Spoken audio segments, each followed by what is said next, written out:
Qu'est-ce qui finira par l'emporter? La soif de savoir ou la flemme? J'ai peur, j'ai l'impression que c'est la flemme. Mais heureusement, il y a des lieux comme ça qui réhabilitent un peu l'envie de savoir. Mais je crois vraiment aux lieux, l'autorité des bibliothèques.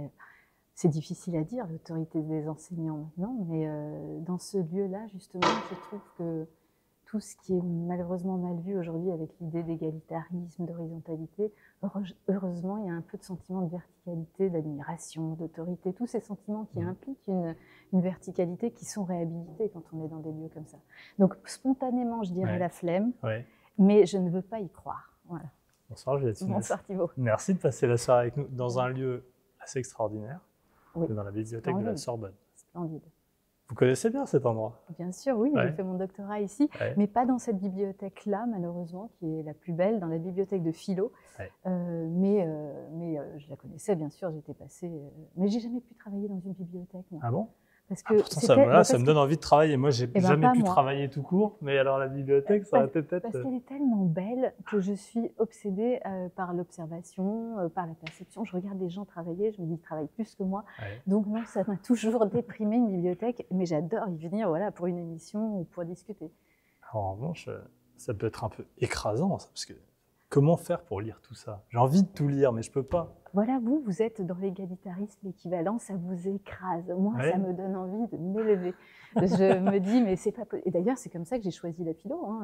Je me suis dit, j'ai vu mon professeur de terminale expliquer quelque chose et je me suis dit, mais moi, je veux un esprit comme ça. Je veux avoir une nuance dans les mots, dans le vocabulaire, une perfection des concepts. Je veux ressembler à ça. Donc moi, l'admiration crée un mimétisme chez moi. Je ne suis pas écrasée. Là, ça me grandit. Parce que moi, je me dis, tiens, je voudrais écrire un roman ou un bouquin, mais je peux pas, Victor Hugo est passé là, qu'est-ce que je veux faire? Ça, c'est le grand paradoxe, c'est qu'on lit des génies et on ose quand même écrire. C'est incroyable. À la fois, ça rend humble, parce que quand on lit un génie, on se dit, mon Dieu, on est très loin. Et en même temps, on a quand même suffisamment d'ego pour tenter une petite écriture. Mais on mesure les choses quand même. Mais dans la lecture, ce qu'on voit là, cette envie, la soif d'apprendre, la soif de savoir, faire un effort. Oui, c'est fini ça, l'effort. Ah ben voilà.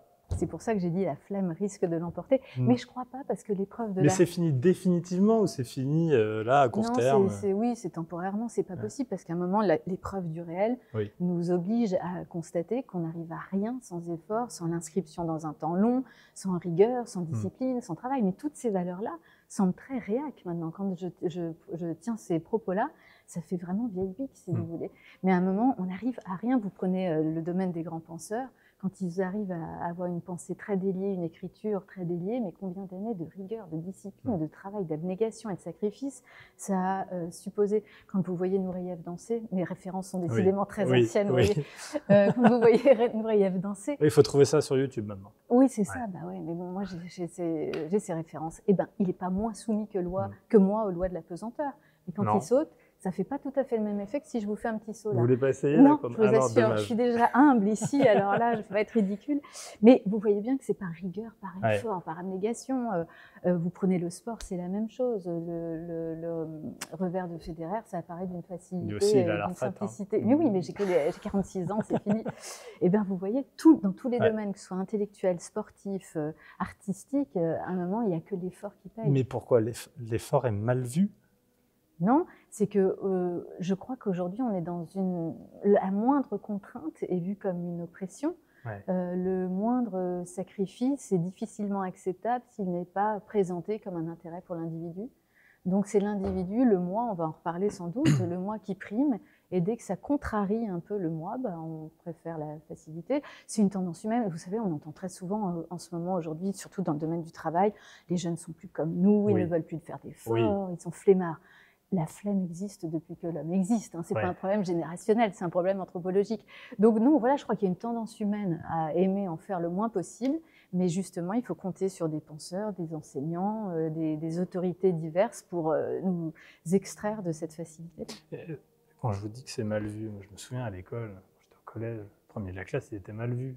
Ah bah oui, c'était bien sûr. Pareil en sport. On préfère le talentueux au besogneux, on préfère celui pour qui tout est on préfère le cancre, évidemment, on préfère le fantaisiste. Mes filles ne voulaient même pas être première de la classe parce qu'elles me disaient je vais passer pour des faillottes. Mais après, alors c'est un esprit actuel ou c'est la nature humaine qui a toujours été comme ça? Parce que vous semblez dénoncer l'époque dans ce livre, La vertu dangereuse. Non, pas l'époque, parce que moi je suis très... Alors là, non, pas du tout. Ah non? Le conservatisme têtu, c'est pas du tout mon rayon. Je suis tout à fait... Pour rien au monde, je vivrais 50 ans en arrière, hein. Rien que pour la péridurale. Alors là, j'en ai pas eu d'enfant. Donc, vous savez, je suis assez pragmatique. Donc, il y a pas voilà, c'est irréfutable. Donc non, je trouve que... Vous allez devoir me prouver ça, parce que moi j'ai quand même l'impression que... Ah, je vous le prouve. D'accord, et il y a on même a 2 un heures. chapitrier, ça, je vais vous le prouver en 2 secondes. Oui. Donc non, l'histoire avance structurellement, tendanciellement vers le mieux, que ce soit en médecine, que ce soit en progrès technologique, en tout ce que vous voulez. Donc on ne peut pas nier ça, ça va quand même vers le mieux. Bien sûr qu'il y a des crises, des périodes d'incertitude, de chaos, d'accord, mais structurellement ça va vers le mieux. Donc non, le conservatisme, le passéisme, certainement pas, mais le progressisme aveugle, certainement pas non plus. Donc comment progresser sans être progressiste, c'est ça l'enjeu. Comment garder... progressisme. Ouais, c'est ça. Comment garder du passé le meilleur sans être passéiste et tout en avançant et en innovant, bien sûr. Donc c'est trop beau. En plus, il y a des chants. Il y a des chants. Des gammes, des vocalises. C'est vrai, glisser la caméra en descendant tout à l'heure. On est dans une bibliothèque. Tiens, là, dans les livres qui sont là, on peut regarder. Ah oui, on va regarder. Ouais, mais c'est pas de la philo, hein. Non. Vous pouvez pas me coller, hein. Non. Si on doit choisir un auteur, un livre, on va faire un petit effort, en littérature, mais il faut le faire. Proust, je fais pas d'effort, c'est direct. Ah ouais, Proust. Ouais, je sais pas s'il est là. Proust, voilà. Ah bah voilà. Voilà. Ah oui, non, c'est un commentaire sur Proust, mais... le XXe siècle, si, il devrait y être, mais... À Proust. Ah bah voilà. Ouais.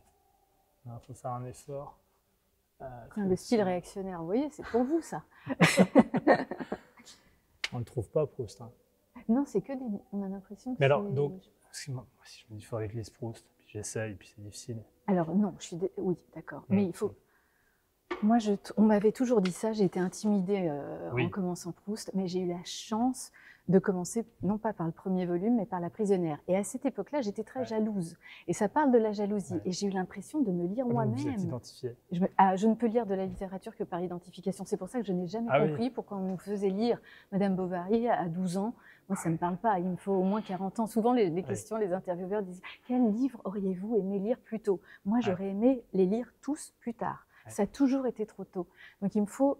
J'ai pas une courbure d'esprit qui aime passer par l'imagination pour comprendre les méandres de l'âme humaine. J'ai besoin d'être directement dans la réalité, donc de l'expérience de la vie. Et Proust, j'ai pu rentrer dans Proust par mon expérience de vie. Donc c'est très égocentré comme tremplin à la lecture, mais ce n'est que comme ça que ça marche chez moi. J'ai laissé le livre là, mais je vais le reprendre. Et puis moi, votre livre. Oui, mais on va. Je suis comme Bernadette Chirac, est à nous. Ah oui, qu'est-ce qu'il y a là-dedans? Mary Poppins. Les entreprises et le piège de la bien-pensance. C'est la bien-pensance que je critique, c'est pas l'époque. D'accord. La bien-pensance. Est-ce que critiquer la bien-pensance va devenir un peu facile? Non, c'est très difficile, vous savez pourquoi? Ah bon? 3 arguments très simples. Premièrement, la bien-pensance est très largement partagée. Ça lui donne une forme de puissance. Vous êtes sûr de ça? Évidemment, notre pays, ça fait 40 ans qu'on est dans la bien-pensance et qu'on ne peut pas... Regardez les médias. À part le Figaro, à part quelques médias comme ça, c'est très difficile de s'y soustraire. Oui, mais alors, est-ce qu'elle est très partagée par ceux qui ont un pouvoir médiatique ou par les Français? J'ai toujours l'impression, quand on pose des questions en français, par exemple sur l'immigration, par exemple, les gens... qui ont le pouvoir. Ah oui. Donc c'est difficile quand même de s'opposer, parce que ceux qui ont le pouvoir sont quand même très souvent dans la bien-pensance. Donc elle est très largement partagée. Deuxièmement, elle est pétrie de bons sentiments. Donc comment voulez-vous critiquer quelqu'un qui vous parle de bienveillance à tout va, d'empathie, etc. C'est très difficile, on passe immédiatement pour quelqu'un de négatif, de réfractaire, etc. Et troisièmement, le plus philosophique, le plus compliqué, c'est que la bien-pensance, c'est une obéissance. C'est très difficile, c'est très facile de s'indigner face à des choses très transgressives. Les crimes de Mazan, on est tous offusqués, c'est facile. Mais s'offusquer, s'indigner d'une obéissance, c'est beaucoup plus difficile. Or, les pires crimes dans l'humanité ont toujours été liés à l'obéissance. Eichmann obéissait aux ordres d'Hitler. Les terroristes islamistes obéissent à la loi d'Allah. Ils n'ont pas l'impression de faire quelque chose de transgressif. Au contraire, c'est vraiment un aveuglement loyal à la religion. L'Inquisition, c'était aussi une loyauté aveugle, ça faisait partie du droit canonique.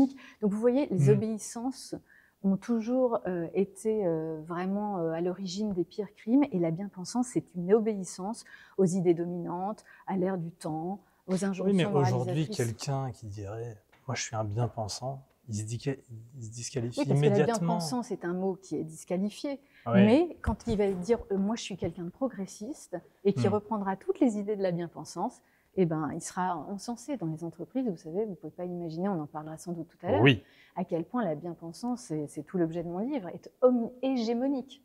la Et bien-pensance. s'y opposer, Ouais. comme je le fais, non pas pour polémiquer, non pas pour faire une critique stérile, mais pour libérer des idées dominantes et de la moraline facile, eh bien, on a beaucoup d'adversaires, de détracteurs. Est-ce que la bien-pensance, elle est le produit d'une époque? À chaque époque, sa bien-pensance. Oui. Oui, à chaque Donc, époque, sa bien-pensance. ceux qui Donc mon livre sera aujourd'hui... démodé dans 10 ans, vous avez tout à fait raison. Peut-être pas 10 ans, mais à 50 ans, à 100 ans. La bien-pensance est intemporelle, mais Ouais. après, les motifs de bien-pensance se changent. Et donc, pour moi, c'est le travail d'un philosophe, avec toute l'humilité que ça suppose, de se dire, voilà les idéologies qui sont véhiculées à travers la bien-pensance actuelle. Cette bien-pensance, elle vous inquiète ou, pardon, elle vous emmerde? Non, elle m'inquiète parce que je trouve qu'elle réduit la pensée. Les deux, en fait. Pour écrire un livre, il faut que je sois embêtée, il faut que je sois en colère, donc c'est un très bon stimulant. Quand tout va bien pour moi, je n'écris plus de livre, donc là, il faudrait d'ailleurs que je retrouve un motif de colère. Mais donc, elle m'énerve au départ, mais elle m'énerve parce qu'au fond, c'est un amenuisement de la pensée, c'est un amenuisement du vocabulaire, on utilise à peu près les mêmes mots. C'est vraiment une syncope de la pensée. Donc on se dit, mais l'intelligence en prend un coup. Comment faire triompher l'intelligence de la bonne conscience? C'est ça l'enjeu. Vous parlez du prêt-à-penser. Oui, c'est ça. Dans cette bibliothèque, par exemple, il doit y avoir un pourcentage de livres bien pensants. Vous avez l'impression... Non, je ne crois pas, parce que les grands auteurs, ils ne sont pas du tout bien pensants. Ouais. Il y a eu combien de... Non, oui et non. C'est sûr que si on prend Sade ou Voltaire, je pense qu'ils n'étaient pas bien pensants. Mais est-ce que... pas bien pensant, même Sagan, Victor Hugo, par exemple. Mais Victor Hugo n'est pas bien pensant. Non, il n'est pas bien pensant. Ah, non. Non. Moi, je trouve que les grands, c'est ceux qui ont décelé une vérité. La vérité, c'est pas la bien-pensance. Bien penser, c'est pas être bien pensant. Moraliser la pensée, c'est pas penser moralement. C'est exactement l'inverse. La moralisation, c'est l'absence de pensée, alors que la réflexion morale, c'est la quintessence, l'excellence de la pensée. La moralisation, c'est quoi? C'est un dogmatisme binaire qui pose d'un côté le camp du bien, d'un côté le camp du mal. Et ça ne peut pas durer, puisque ça évolue. Regardez ce qu'on considérait comme bien, si on prend l'homosexualité était un délit il y a encore quelques décennies. Aujourd'hui, heureusement qu'on a progressé moralement sur ce sujet-là. Donc la bien-pensance, quand elle est obéissance aux idées dominantes de l'époque, de toute façon, elle est vouée à l'obsolescence, parce que la seule chose qui reste, c'est la justesse, c'est la vérité, c'est la réflexion morale qui suppose une technicité, un arsenal conceptuel qu'il faut apprendre. Avoir un avis sur un sujet, c'est pas la même chose qu'avoir une analyse. Avoir un point de vue, c'est pas la même chose qu'émettre un jugement. Avoir une opinion sur un sujet d'actualité, c'est pas du tout la même chose que poser une réflexion. Donc voilà la différence entre la moralisation, qui est vraiment la facilité, la flemme de la pensée, et la réflexion morale, qui est l'exercice, l'exigence de la pensée, l'exigence philosophique par excellence. Qui est le philosophe ou l'écrivain le plus subversif de tous les temps? Déjà, il faut que je les connaisse tous. Non, mais c'est alors, trop selon exhaustif. vous... Comment voulez-vous que je fasse? Peut-être Nietzsche, parce que c'est quand même le renversement par excellence, c'est le génie absolu. Tout ce qu'on considérait comme des valeurs morales, finalement, se sont révélés être des vices individuels. Donc peut-être, mais les comparaisons comme ça, c'est toujours dangereux, mais en tout cas, spontanément, immédiatement, je penserais sans doute à Nietzsche. Quel est l'opposé de la bien-pensance? La pensée. Ouais. C'est pas la subversion. Non. C'est pas le bon mot. Non, parce que la subversion, elle peut être dogmatique aussi, elle peut être systémique. On s'oppose au système de façon systématique. Donc pour moi, l'opposé de la bien-pensance, c'est vraiment la pensée. C'est ce que je voulais vous dire tout à l'heure avec la moralisation et l'opposé de la réflexion morale, qui est donc la pensée. Et là où c'est l'opposé, c'est que quand on moralise, on ne juge plus d'un argument ou d'une idée en fonction de sa pertinence de pensée, mais en fonction de son accréditation morale, en fonction de sa conformité au credo moral du moment. Donc il n'y a plus du tout de pensée, il n'y a plus du tout de réflexion. Vous savez, j'ai des amis philosophes qui ne sont plus invités dans les universités pour faire des conférences. Évidemment, vous connaissez les noms. Pourquoi? Pas parce qu'ils disent des choses fausses, mais parce que leurs idées ne correspondent plus au credo moral du moment. Donc c'est ça la moralisation, et ça condamne toute pensée, toute réflexion, toute justesse, toute idée vraie. Parce qu'il faut trouver une forme d'équilibre, parce que dans ce qui est véhiculé, ce que vous appelez la bien-pensance, plein de choses, moi je me dis, c'est quand même pas si mal les bons sentiments. C'est pas mal d'avoir des bons sentiments parfois. Les bons sentiments peuvent conduire au pire. Je ne dis pas le contraire, mais... Au début, c'est bien, mais ça peut se retourner en vice. Et donc, tout l'intérêt, c'est pas de dire les bons sentiments sont à bannir, bien sûr que non. Et là, vous avez vu que chaque chapitre, je dis, l'intention première est très bonne. Oui. Mais il y a un moment, il y a un curseur où ça bascule, où nos vertus, nos bonnes intentions, nos raisons d'éloge se retournent en cause d'effroi, se retournent en vice, se retournent en quelque chose de négatif. Certains politiques, peut-être froidement et sans avoir votre réflexion, parlent de bon sens. Voilà, il faudrait trouver le bon sens. Est-ce que ça peut être une solution? Bon, ben voilà, le bon sens est là. Il y a la bien-pensance, il y a la subversion. Au milieu, il y a le bon sens. C'est encore un... Non, moi je valorise beaucoup le bon sens, mais sauf que souvent quand ils disent ça ou quand on parle de bon sens, on a l'impression que ça tombe du ciel, que ça tombe dans l'esprit, que c'est quelque chose d'immédiat. On a tout d'un coup du bon sens. Oui. Le bon sens et puis le bon sens, c'est pas le même pour tout le monde. Et c'est pas le même pour tout le monde, mais pour moi le bon sens aujourd'hui, c'est le fruit d'un effort, c'est le fruit d'un travail, c'est le fruit d'une réflexion, parce que on est complètement désorienté par les idéologies ambiantes, par le dogmatisme qui est très très présent actuellement. Donc c'est quand même le bon sens, oui, absolument, c'est ce qu'il y a de plus juste, mais c'est le fruit d'un effort et d'un travail, c'est pas quelque chose qui tombe du ciel. On fait un petit tour dans la Sorbonne et on file. Ah oui. Je suis contente d'être revenue là. Hein. On m'offre un cadeau parce que ça fait depuis la fin de le pension de doctorat, je suis pas repassée. La vue, alors on va passer dans cette cour là. Bah oui, la cour splendide. Magnifique. Ça c'est mon plus beau souvenir parce que, enfin c'est ma petite fierté parce que mes parents, quand j'ai eu mon doctorat, ont été photographiés là et pour moi ils arrivaient dans le temple. Et donc cette photo c'est ma fierté. La philosophie vous a intrigué à quel moment? Au moment vraiment au lycée, est-ce que vous disiez dès le premier cours de philosophie, j'ai détesté, j'ai rien compris. Je me suis dit qu'est-ce que c'est que cette discipline aberrante. Et après, ma prof de philo était une prof très rigoureuse, très carrée. C'était pas le prof de philo babacool, j'aurais détesté. Je n'aurais jamais fait de philo si j'étais tombée sur un prof de ce style-là. Donc elle était très rigoureuse, comme un prof de maths. Et d'ailleurs, je trouve que la philo ressemble aux maths, mais c'est un autre sujet. Et elle nous a fait lire le Gorgias de Platon. Et à ce moment-là, donc quand j'avais 17 ans, on parlait beaucoup des sectes dans l'actualité. Et je lis le Gorgias. C'est la grande période raélienne. Voilà, c'est ça, exactement. Et elle nous fait lire le Gorgias et je me dis mais c'est pas possible ce texte qui a combien d'ancienneté, comment il peut nous parler de façon si actuelle de nos phénomènes d'aujourd'hui. Et c'est là que j'ai compris la puissance de la philo et que par mimétisme j'ai voulu ressembler à ma professeure de philo que j'ai revue très récemment d'ailleurs.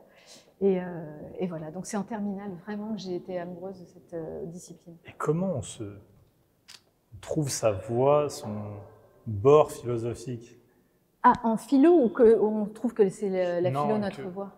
Il y a plusieurs courants de pensée. Ah oui, oui. Votre courant de pensée? Alors, j'ai toujours eu un problème.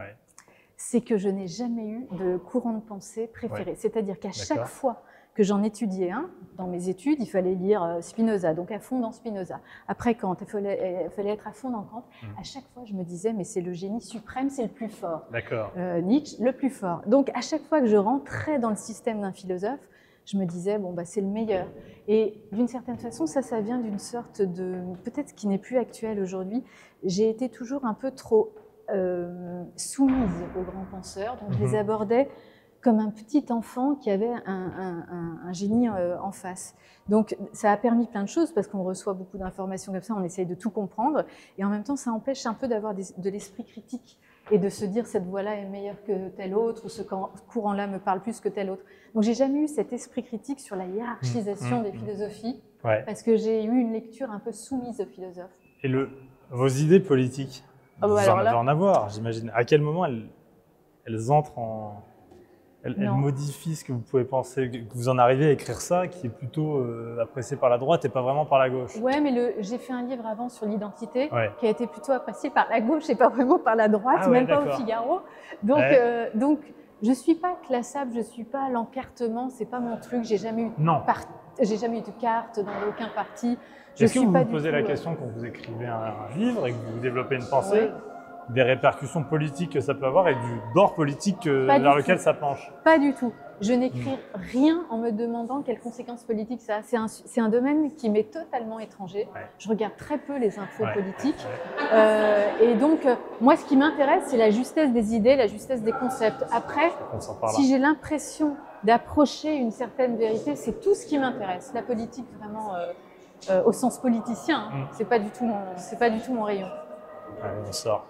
Oui, on chante juste derrière. Oui. Hein. Merci beaucoup.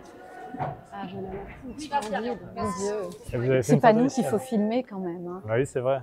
Enfin, en tout cas, pas moi, c'est plutôt... Richelieu est là. Hein. Ouais, Richelieu est là, vous vous rendez compte? Ouais. C'est splendide. Oh,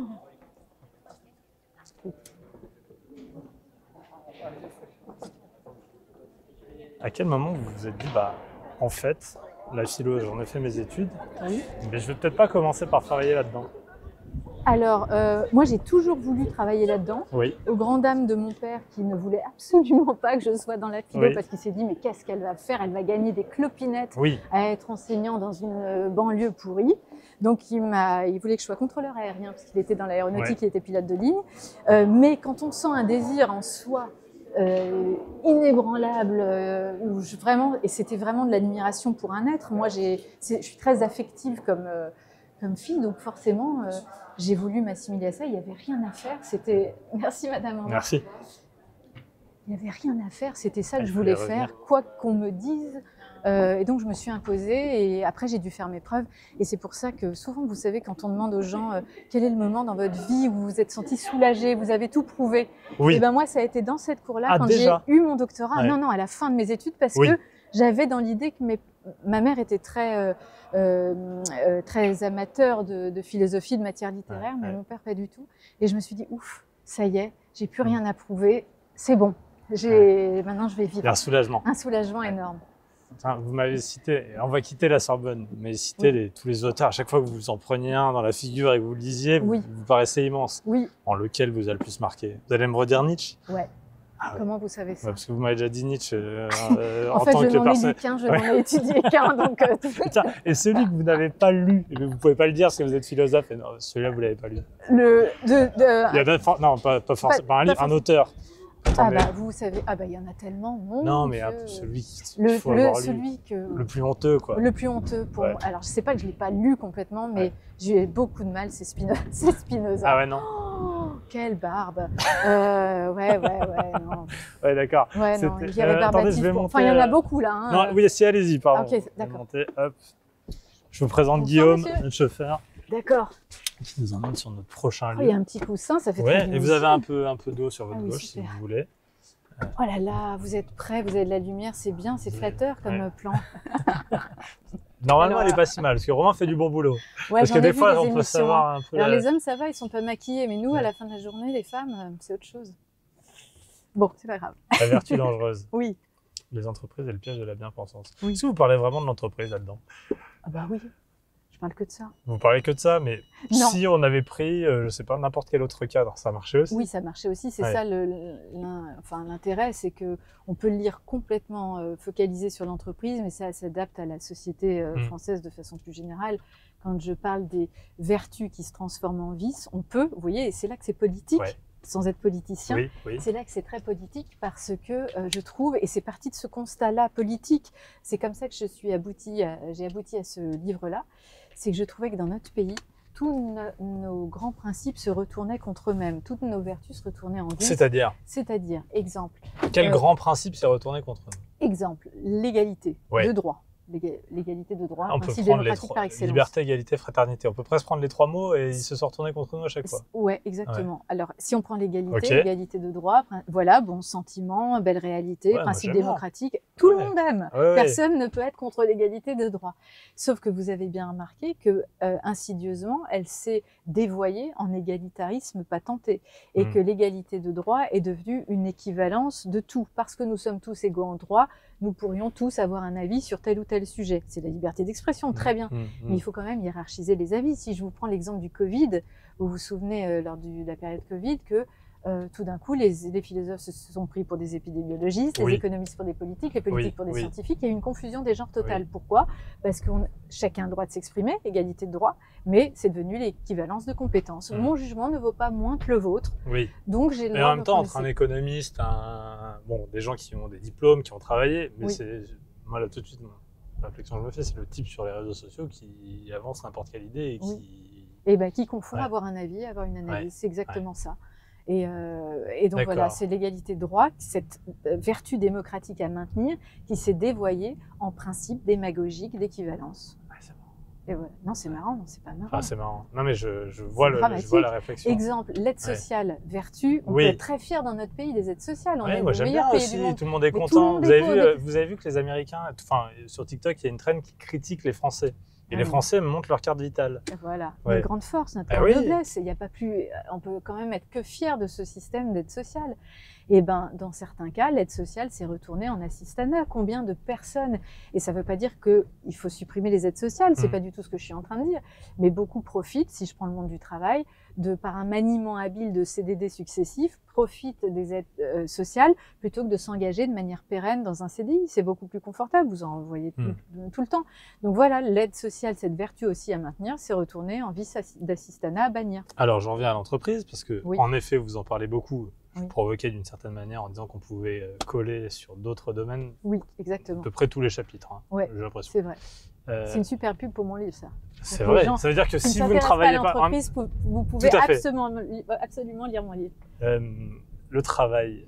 J'ai l'impression que, en effet, en réfléchissant, en vous lisant, vous fait réfléchir, qu'au travail, c'est le seul endroit où je suis obligé d'être parfaitement bien pensant. Parfaitement, j'ai pas le choix, parce que quand je suis dans le privé avec des copains, je peux toujours raconter une blague graveleuse, quand je suis... Enfin, Exactement. Mais dans le travail, alors là, c'est mort. Eh bien, c'est d'autant plus difficile d'écrire un livre contre la bien-pensance en entreprise, parce que, alors c'est pour ça que les entreprises font appel aussi à des intervenants externes en conférences, etc., parce qu'il faut une personnalité extérieure à l'entreprise qui puisse dire librement, qui puisse dénoncer librement les travers. Mais pour quelqu'un d'interne, c'est très compliqué, oui, en effet, parce que la peur l'emporte, le conformisme l'emporte, et on préfère être un bon petit soldat et ne risquer absolument rien pour sa carrière. Mais c'est tout le rôle de quelqu'un d'externe, de libre, qui voit un peu à distance, tout en ayant travaillé en entreprise, comme un spectateur engagé au sens d'Aron, qui voit cette réalité et qui fait preuve d'esprit critique. Mais après, une fois qu'on a dit ça, les gens sont très réceptifs et disent « mais vous dites tout haut ce qu'on pense tout bas », donc ça fait du bien. C'est pour ça que ça marche. Ce qu'on bien pense tout bas, qu'on mal pense tout bas. Ouais, ce qu'on bien pense, ce qu'on mal pense tout bas, voilà, exactement. On va parler de ce livre encore. Ça se vend bien, parce que j'imagine que oui, j'ai vu que ça se vendait très bien. Mais parce que c'est quand même même si tout le monde travaille, c'est quand même une niche. Il faut vouloir se dire, ok, je vais lire de la philosophie sur le monde du travail. Oui. Ça concerne les gens, quoi. Et oui, parce qu'en fait, je crois que déjà les gens sont demandeurs de philosophie, parce qu'après des années, des décennies de formation débilitante en entreprise, où ils font des Lego, des Kapla pour voir s'ils ont un esprit collectif entre eux, ce genre de formation, ils sont très demandeurs de disciplines structurantes, rigoureuses. Donc je pense qu'il y a une appétence, et d'ailleurs tout ce qui est philo, les émissions de philo, les philo-magazines, les philosophes sont très souvent invités sur les plateaux, donc on sent qu'il y a quand même un désir de philosophie fort. Il y a quelques années, on devait justifier l'apport de la philo en entreprise. Aujourd'hui, c'est les entreprises qui nous demandent d'intervenir sans cesse. Donc ça, il y a vraiment une appétence forte pour la philo. Et quelle était votre question? J'ai oublié. Si ça se vendait bien. Oui, si ça se vendait. Écoutez, oui. Vous n'allez pas me donner vos chiffres de vente, mais... Non, parce qu'en plus, je les connais même pas. Mais enfin, je sais que ça se vend, mais... parce que, ah oui, et c'est ça. Donc, un, parce qu'il y a une appétence pour la philo, et deux, parce que, en tout cas, moi, dans mes livres, j'essaye de fournir des outils conceptuels, des nuances qui peuvent armer les esprits dans n'importe quelle situation. À chaque fois, à chaque chapitre, je donne une distinction qui permet de sortir d'un débat qui se réduit très souvent à un combat idéologique. Par exemple, si je vous donne un exemple... Voilà, je l'ai sous les yeux, la transition écologique, par exemple. La première partie est en italique, donc ça c'est la bien-pensance. Voilà, vous écrivez, vous décrivez le concept, le mot, le thème, comme ChatGPT le ferait. Exactement. Voilà, c'est très bien. Et donc, vous employez les termes communément entendus sur la transition écologique. Il est évident que... Bon, d'ailleurs, moi, je suis plutôt d'accord avec ça, qu'il faut faire réduire les gaz à effet de serre, etc. Que vous êtes assez bien pensant. Mais oui, c'est pour ça, je sais, je me fais l'avocat du diable. Parce que il est temps de réveiller tout ça. Deuxième partie, esprit critique. Voilà. Ah, vous mettez un tir au concept. Oui. Bon, c'est bien facile de critiquer. Non, c'est très difficile de critiquer. Parce que c'est pas une critique, c'est nul. Oui. C'est un argumentaire. Bah, allez-y. Non, mais bien sûr, moi je suis pas philosophe. Non, bien sûr. C'est un métier, c'est difficile. Vous avez raison. Mais c'est encore. On est au début de l'émission. C'est encore plus difficile, Julia, de proposer une solution et une réponse et une alternative. Voilà. Et c'est ce que je fais, vous avez remarqué. Exactement. Parce que ces nuances, ces distinctions, elles sont libératrices. Si je prends Ah oui, vous voulez que je parle de l'écologie? Non, non, mais un truc beaucoup plus simple, mais on pourra en parler si vous voulez. Il y en a plein. Non, c'est juste que j'ai ouvert à cette page-là où la réforme des retraites. Je me souviens sur un plateau de télévision, je crois que c'était Léa Salamé qu'à l'époque, vous savez, il y avait une mère du nord de la France qui est devenue un homme qui est devenu une femme. Je ne sais jamais si on dit un homme trans. Oui, un homme trans, c'est ça, c'est dans ce sens-là. C'est un homme biologique, c'est une femme. D'accord. Et sur le plateau, cette femme dit « je suis une femme ». Et une féministe en face lui dit « non, pour moi, vous resterez toujours un homme ». Donc si vous voulez, là, le débat est complètement pipé, c'est terminé, on ne peut plus avancer. Oui. Et la distinction qui aide, qui permet de sortir de ce conflit, c'est la distinction, enfin les deux acceptions du mot « être ». Ça paraît très linguistique, ça paraît très conceptuel, mais c'est très simple. Être, c'est à la fois être ontologiquement, je suis un corps, je suis une fille, j'ai ces organes-là, j'ai cette substance-là. Donc être, c'est une substance. Oui. Mais en même temps, on ne peut pas réduire l'être d'un... ça devient compliqué ma démonstration. L'être d'un homme ou une femme à sa simple substance, à son simple corps. On est aussi une dynamique, on est aussi une trajectoire. Donc, donc dans être, il y a à la fois la substance et à la fois le devenir. Et là, c'est là que Simone de Beauvoir est indépassable. Nous sommes à la fois une situation, une condition de départ, une substance, mais qui n'est pas un conditionnement, qui n'est pas une fatalité, qui n'est pas un déterminisme.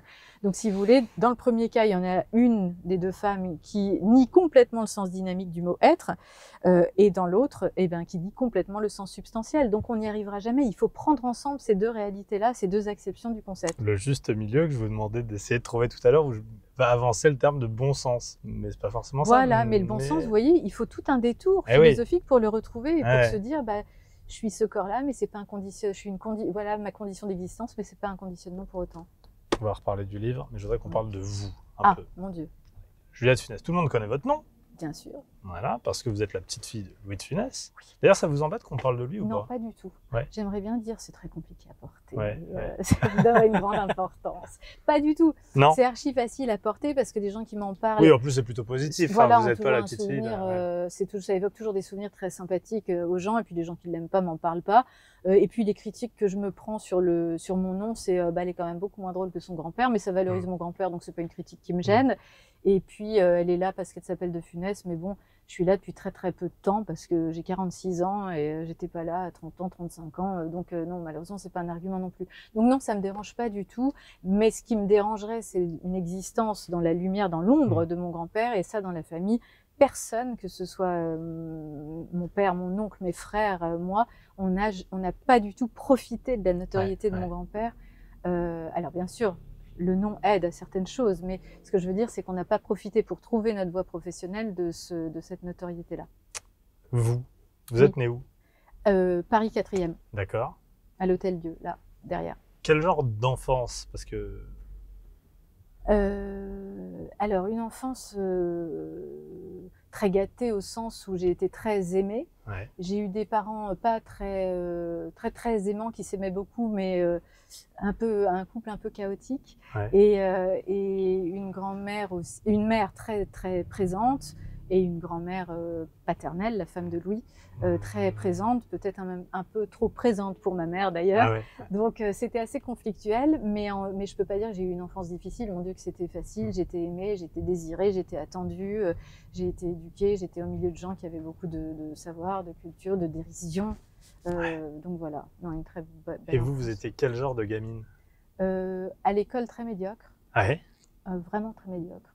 J'ai plafonné en 11-12. D'accord. Donc vraiment la médiocrité par excellence. J'étais très très un peu sauveuse pour ma mère, si vous voulez. Quand je la voyais souffrir, je faisais tout. J'étais un peu le pilier de ma mère. Donc j'ai quasiment tout fait. Et peut-être même que j'ai choisi la philo pour les raisons que je vous ai évoquées tout à l'heure. Mais ma mère aimait beaucoup cette discipline, donc je me demande même si j'ai pas choisi pour elle. Donc voilà, une enfant très très attentive, un peu trop attentive peut-être à sa mère. Et puis sinon, franchement, pas contre, moyenne. Est-ce qu'il y a un côté people dans votre famille ou Pas du tout. Mon grand-père l'était pas du tout. On fait très très peu d'émissions qui nous demandent d'intervenir sur lui. Moi, jamais là, je savais pas de quoi on allait parler. Et tant mieux si on en parle. Mais si c'est une émission sur mon grand-père, je n'y vais jamais. Ah oui, d'accord. Non, jamais, parce que je trouve ça trop facile, les enfants d'eux, les petits-enfants d'eux, qui arrêtent pas de ramener leurs fraises au sujet de leurs aïeux. Donc non, vraiment non. Personne dans la famille n'a profité de ça pour la notoriété, si vous voulez, c'est la conséquence d'un travail dans la famille. Mon grand-père, ce qui m'a laissé comme... J'ai eu très peu de souvenirs parce qu'il est mort, j'avais 4 ans. Mais ce qui m'a laissé, c'est plutôt une philosophie de vie, et c'est le sérieux d'artisan. Vous voyez, le bon sens, ça se rapproche de là aussi. C'est vraiment le sérieux d'artisan, c'est pas l'artiste, c'est pas les paillettes, c'est faire bien son travail et dûment, comme dit Montaigne, faire bien l'homme et dûment. Et là, c'est vraiment faire le mieux possible de son travail, et la notoriété devient une conséquence. Mais c'est jamais un but en soi, jamais, pour personne dans la famille. On reparlera un tout petit peu de votre grand-père à la prochaine étape, parce que ça le concerne plus directement. Vous vouliez faire quoi quand vous étiez gamine? Philosophe ou pas? Non, pas du tout. Non, c'est quand j'ai découvert à 18 ans. Ça, je connaissais même pas cette matière. Non, pas du tout. Je voulais être dans les chevaux parce que j'adorais l'équitation. Et palefrenière m'aurait convenu merveilleusement. Donc ça, j'ai gardé ce fantasme. À la base, un métier intellectuel. Pas du tout. Mais je voulais être dans le crottin, dans les box, dans l'odeur des chevaux. Voilà, c'était mon fantasme. Donc quand il faut choisir, vous faites de la philo? Ouais. Ça, c'est une évidence tout de suite? Tout de suite, ouais. Et je me dis, ce sera toute ma vie, La philo, vous avez expliqué le parcours. Et à un moment, vous rentrez dans le monde de l'entreprise. Oui. Ah oui. Par un échec philosophique. C'est parce que j'ai raté l'agrégation. J'ai fait un DESS en ressources humaines et j'ai travaillé. Après, j'ai fait mon stage parce que j'avais pas du tout une vie à ce moment-là compatible avec la préparation d'un concours. Donc, j'ai fait un DESS en RH et j'ai travaillé après une dizaine d'années en entreprise. Et donc, c'est ce qui explique que vous êtes devenue une spécialiste du monde du travail. C'est le hasard de la vie qui a fait qu'il y a eu 2 parcours, un parcours académique philosophique et puis le cheminement professionnel dans les RH. Et la vie a tissé à un moment les deux par le plus grand des hasards. Parce que quand j'ai quitté l'entreprise, la philo me manquait. Je me disais, mon Dieu, je suis dans une pauvreté intellectuelle, c'est pas possible. Après être allée dans des lieux comme ça avec des professeurs extraordinaires qui m'ont toujours j'ai été tellement admirative de mes professeurs que je suis arrivée dans le monde de l'entreprise. J'ai trouvé ça assez plat intellectuellement, donc ça m'a manqué. J'ai tout quitté. Je me suis dit, je vais être prof de philo et puis voilà. Et en quittant l'entreprise, j'ai fait un petit livre sous un prisme philosophique. J'abordais les problématiques de l'entreprise. Ça s'appelait La vie de bureau ou comment je suis tombée en absurdie. Et suite à ce livre-là, des gens m'ont demandé des conférences en entreprise. Mais j'étais pas convaincue du tout. Je me disais, qu'est-ce que je vais faire avec Kant, Nietzsche ou Descartes en entreprise? Franchement, c'est ridicule. Et c'est en faisant que j'ai compris le sens. Le sens, c'était de mettre déjà du contenu, de la culture, du sens derrière des concepts que l'entreprise utilise, mais n'a pas le temps de questionner, pour remettre du bon sens dans la réalité professionnelle, pour apporter de la nourriture intellectuelle aux gens qui n'ont pas du tout le temps dans les entreprises de se cultiver, de lire. Ils sont trop pris par leur boulot. Donc voilà, c'est comme ça, c'est le hasard de la vie. Donc ça dure 10 ans à peu près. Donc là, vous avez coupé les... En fait, non, parce que dans mon ordinateur, comme je m'ennuyais à c'est quoi votre boulot concrètement? C'était du recrutement, c'était de la chasse de tête. D'accord. Donc je faisais des entretiens. Je m'étais dit, c'est génial, on rencontre plein de monde dans ce métier. Et donc, en fait, finalement, on cherche des clones de candidats qui passent. Et je me sentais être une imposture parce que à 26 ans, quand je recevais des gens de 45 ans, 50 ans qui m'expliquaient leur métier auquel je ne comprenais rien puisque je ne l'avais pas moi-même exercé, et que je leur disais, écoutez, oui, vous pouvez aller chez le client, j'avais vraiment l'impression d'être une imposture. Mais donc, vous développez un dégoût du Non, parce que j'apprends plein de choses et que je l'observe. Et je me dis, ça va être une matière... C'est les infiltrés, quoi. Un peu. Après, je l'ai pris comme ça, pas au début, mais après, je me suis dit, waouh, je mange mon pain noir, mais ce sera mon pain blanc, parce qu'il y a tellement de choses à dire du point de vue philosophique là-dessus. Il y a déjà une révolte en vous du milieu. Vous dites, non, non, en fait, c'est quand vous vous repenchez sur les questions philosophiques, vous dites, il faut que je questionne ça. Non, ou tout de suite, c'est presque viscéral. La vie de bureau, je ne le supporte pas. Les contraintes horaires, c'est pas parce que... Les collègues, vous les détestez. Les coachs qui étaient à côté de moi, mon Dieu, voilà. Les formations débilitantes de storytelling, etc., c'était pas possible. Donc, non, cette petite vie de bureau... Parce que c'est quel genre d'entreprise? Que là, il y a plein de gens qui nous regardent, ils vivent dans des petites PME, enfin, c'est pas du tout ça. Non, c'était pas du tout l'ambiance PME, c'était l'ambiance gros cabinet de recrutement en face des gros clients, des grosses entreprises la plupart du temps. Et d'ailleurs, tout ce que je dis sur l'entreprise, ça s'applique plus aux grandes entreprises qu'aux PME parce que je pars vraiment de ce que j'ai vécu. Donc, quand vous décidez de quitter l'entreprise, c'est une prise de risque ou non? Oui, parce que j'ai pas un centime, parce que j'ai pas mon doctorat encore, et là, je dépends entièrement de mon mari. Ah ouais. C'est ça qui m'a... Enfin, oui, j'ai donné quelques cours, mais c'est lui qui m'a permis de me lâcher et de tenter l'aventure. Et il m'a toujours poussé là-dedans, donc ça, je lui suis vraiment très redevable. Mais c'est parce que j'avais cette situation familiale que j'ai pu me lancer. Mais vous savez ce que vous voulez faire ou non? Allez, je veux refaire de la philo. En fait, je veux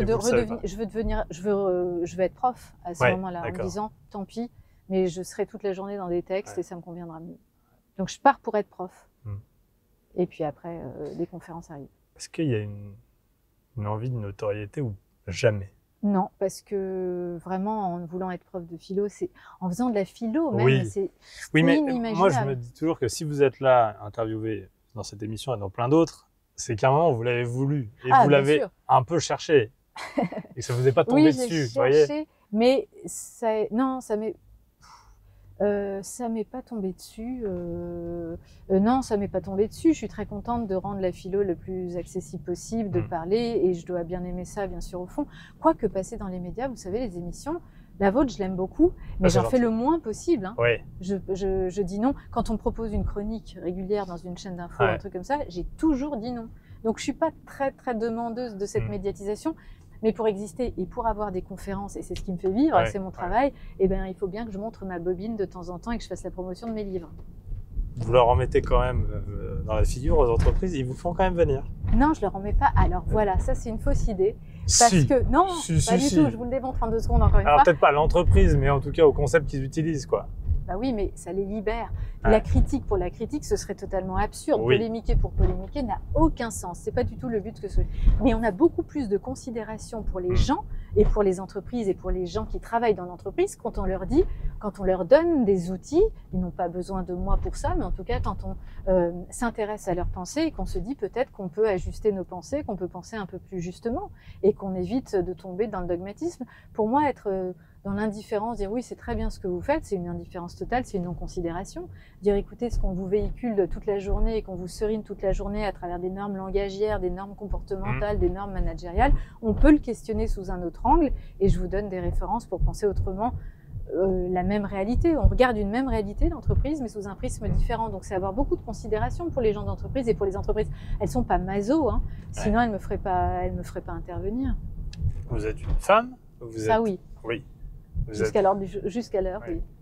Je pourrais avoir la même discussion tout à l'heure.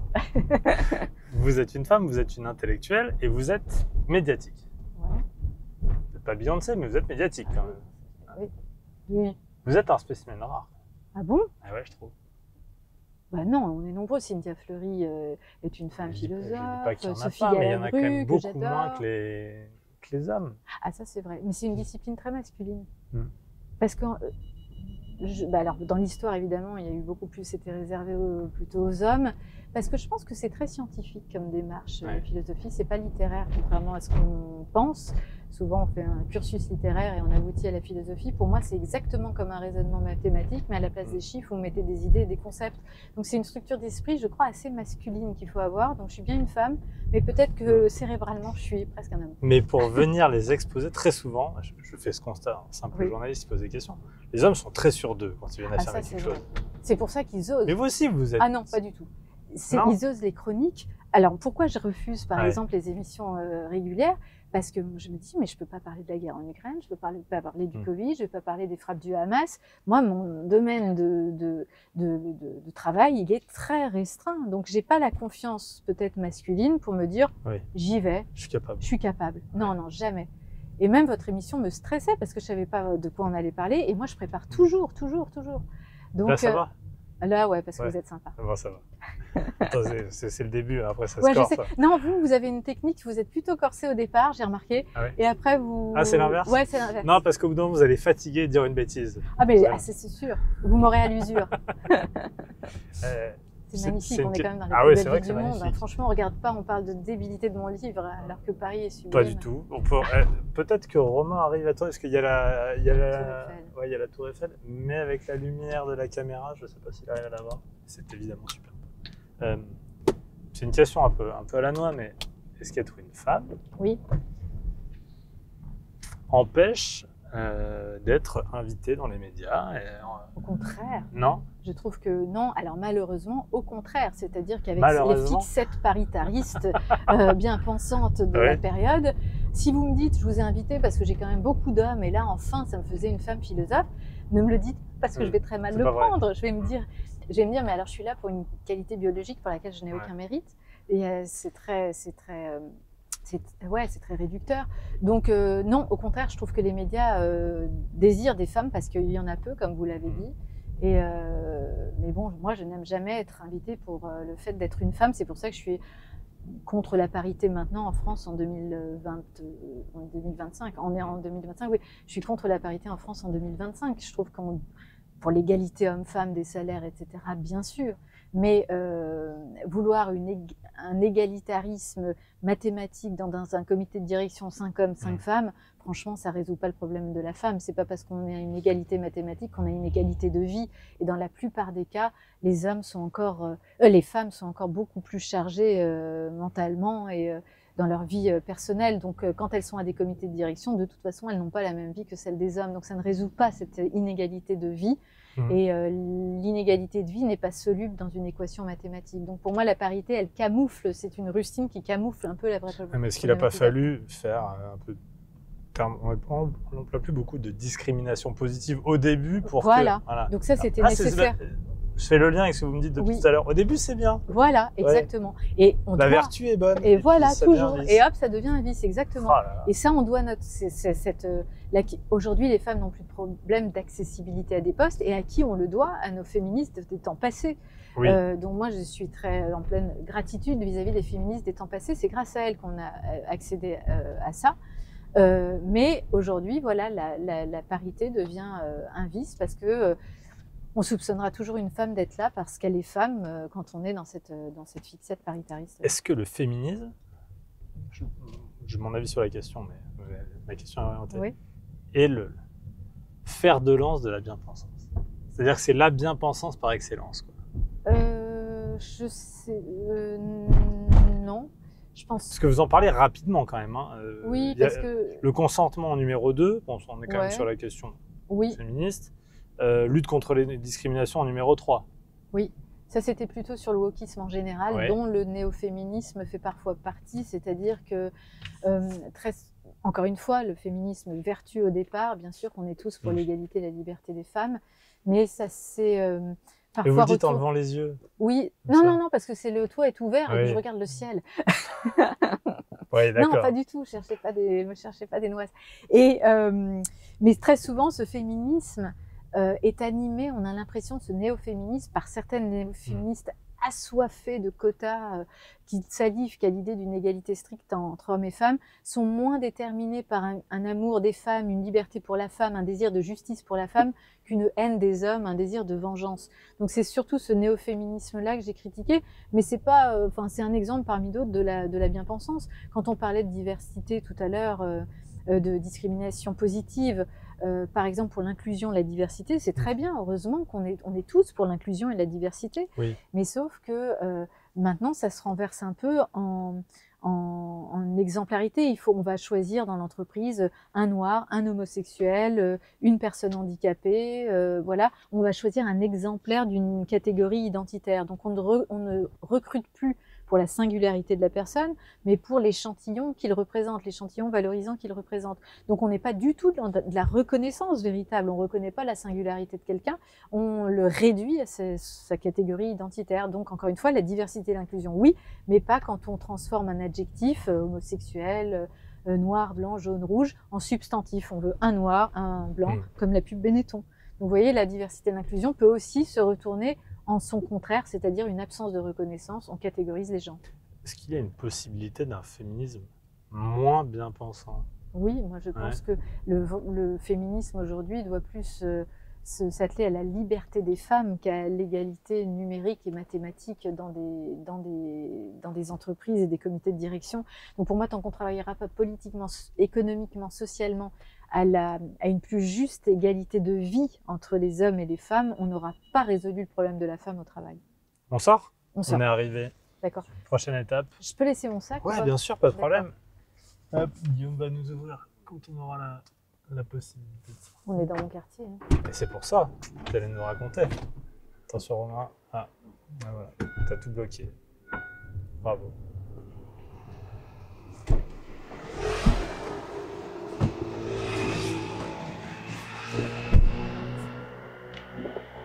Oh.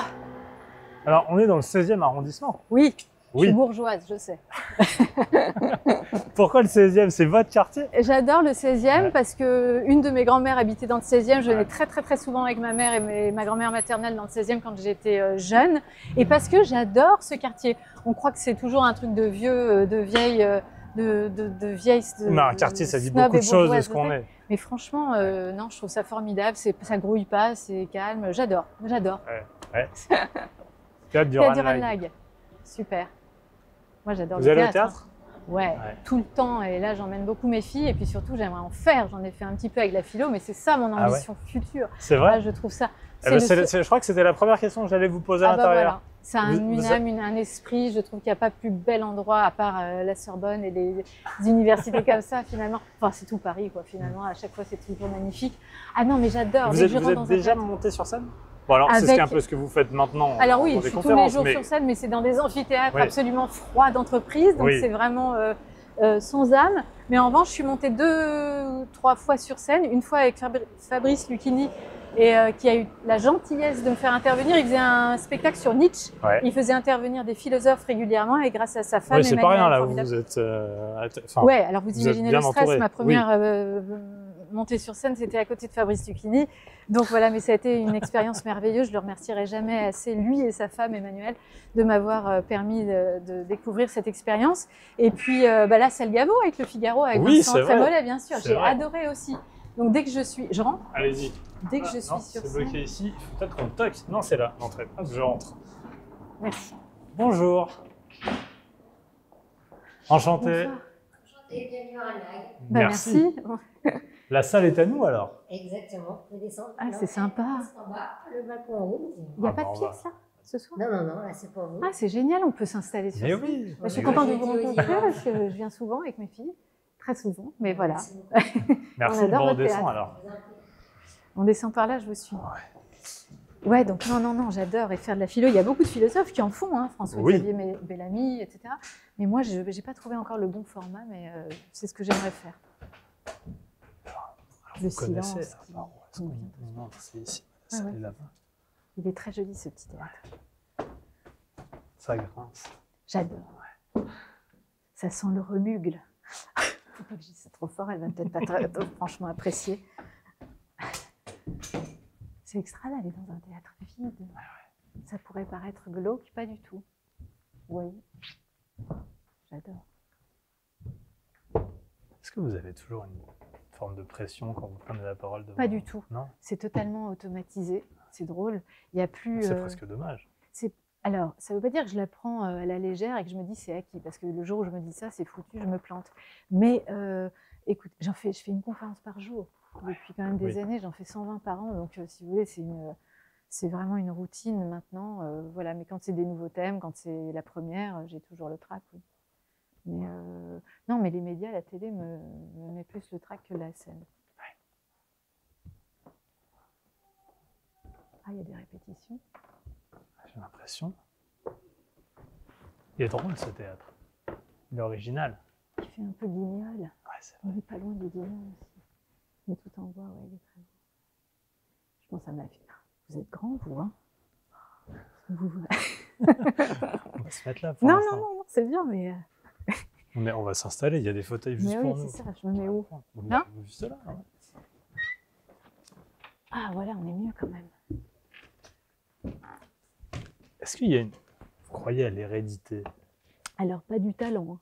Parce que si je croyais à ça, d'ailleurs, dans la famille, il y a quelqu'un qu'on ne connaît pas du tout qui a pensé que le talent théâtral était héréditaire. Pour moi, c'est une catastrophe. Je trouverai son nom quelque part. Donc non, on n'a jamais pensé que le talent était héréditaire. Moi, ce qui me semble héréditaire, en tout cas transmis par l'éducation, pas par les gènes, mais par l'éducation, c'est vraiment le sens du travail et le sens de l'effort. On revient à notre conversation première. Ça, je crois qu'une fois que c'est incrusté dans une famille, on ne peut pas ne pas se montrer à la hauteur. Donc moi, mon nom, je l'ai vraiment vu comme une exigence, pas comme une fierté. J'ai aucune fierté à avoir. C'est la chance, le hasard. Je n'ai aucun mérite.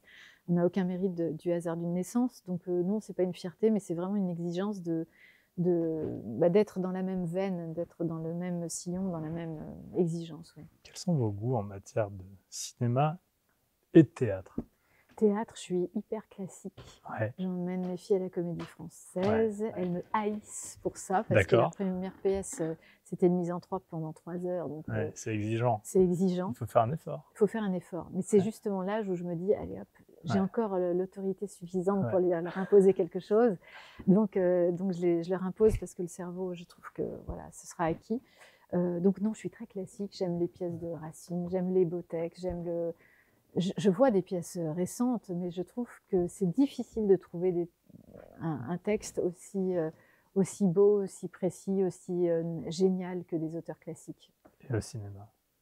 Le cinéma, j'y vais jamais. Ah ouais. Plus jamais. Non. Non, ouais. Je regarde pas de séries. D'accord. Donc vous boycottez les écrans? Non, pas du tout. Je suis à fond dessus, mais je regarde beaucoup. Non, oui, des films comme ça chez moi, mais je suis pas très cinéphile, et même les films de mon grand-père. Je pense que les cordonniers sont vraiment les moins bien chaussés, parce qu'il y en a plein que j'ai pas vus. Et justement, à quel point vous avez vu les films de votre grand-père? Est-ce que c'est parce que c'est une tradition familiale, donc on regarde les films de papy, ou est-ce que c'est vous qui allez les chercher parce qu'à un moment vous aviez envie de savoir, envie de voir? Non, j'ai jamais eu. Ouais, c'est parce qu'on les regardait, parce qu'ils passent tout le temps à la télé. Donc, si vous voulez, je suis comme un spectateur lambda. Je me dis, tiens, il y a le Cornio ce soir. Vous les avez pas plus vus qu'un autre? Au contraire, je pense que je les ai moins vus qu'un autre. Il y a plein de films que j'ai pas vus. Fantomas, j'ai jamais pu le voir parce que ça me faisait peur. C'est pas vrai. À 6 ans, donc j'ai eu un traumatisme familial. Donc Fantomas, c'est inaccessible pour moi. La soupe aux choux, je le trouve trop amaigri, trop malade, trop fatigué, je peux pas regarder non plus. Enfin bref, donc non, c'est quand ça passe que je montre aux filles. Et même mes filles, vis-à-vis de leurs copains d'école qui connaissent tout, ne connaissent pas tout. Non, on a beaucoup de retard. Est-ce que le souvenir que vous avez de lui est plus dans les films ou dans votre rapport avec lui qui a été court, parce qu'il a décédé quand vous étiez enfant? 4 ans, ouais, c'est ça. Non, il y a des... Vous savez, c'est Bergson qui dit qu'il y a une mémoire durée et puis une mémoire image. Et moi, j'ai plutôt une mémoire image des instantanés, comme ça, avec lui, puisque c'était des impressions, des souvenirs comme ça, sensoriels, beaucoup plus. Mais encore une fois, ce que je retiens, c'est vraiment un état d'esprit qu'on a gardé et conservé et transmis dans la famille. Je me suis amusé de faire en réfléchissant. Vous avez travaillé sur le monde du travail et vous parlez beaucoup des managers, des chefs. Leurs nouvelles méthodes, leur manière de faire. Et votre grand-père a joué beaucoup au cinéma des rôles de chef. Oui. Des rôles d'autorité. Oui. Beaucoup d'autorité. D'autoritarisme. D'autoritarisme. Qu'aurait été le personnage de Louis de Funès dans le monde actuel, dans le monde du travail actuel? Ah oui, parce que c'est vrai que son rôle de chef est totalement obsolète, parce que maintenant c'est très rare de rencontrer des petits chefs paternalistes, autoritaristes. C'était les années 50, 60, 70. Aujourd'hui, on est passé à un management non plus vertical, mais très latéral, très horizontal. On est passé de papa très sévère, celui qui l'incarnait, à maman très sympa maintenant. Donc, vous voyez, il y a un juste milieu. Je ne sais pas s'il aurait pu incarner, il pouvait tout incarner à mon sens, donc il aurait sans doute bien joué les coachs doucereux et les managers très empathiques et bienveillants. Ça aurait été un nouveau personnage. Vous savez, à chaque époque, ces archétypes. Je pense qu'il serait rentré évidemment dans les archétypes d'aujourd'hui qui sont... ou même comme dans la vie d'ailleurs, le papa cool, le manager cool, voilà, donc je pense qu'il aurait dû, mais évidemment avec son caractère, et c'est difficile à imaginer parce que là on est dans du sucré, dans du doux, alors qu'il était dans du raide. Alors, parlons de ces managers. Il est impossible aujourd'hui d'avoir un chef et qui dirige. Ça n'existe plus dans une entreprise. Si, ça existe quand même, il y a des grands chefs d'entreprise, il y a des grands managers. Mais c'est vrai que l'autorité en a pris un coup, et ça, on le doit un peu aux années 68 qui ont eu du bon, vertu. Heureusement qu'on a quitté l'autoritarisme dans les années 68-70, c'était très bien, mais on en a perdu toute forme d'autorité. Et maintenant, les chefs, les managers ont presque un complexe d'autorité. Il ne faut pas trop montrer qu'on est un chef. Pourquoi?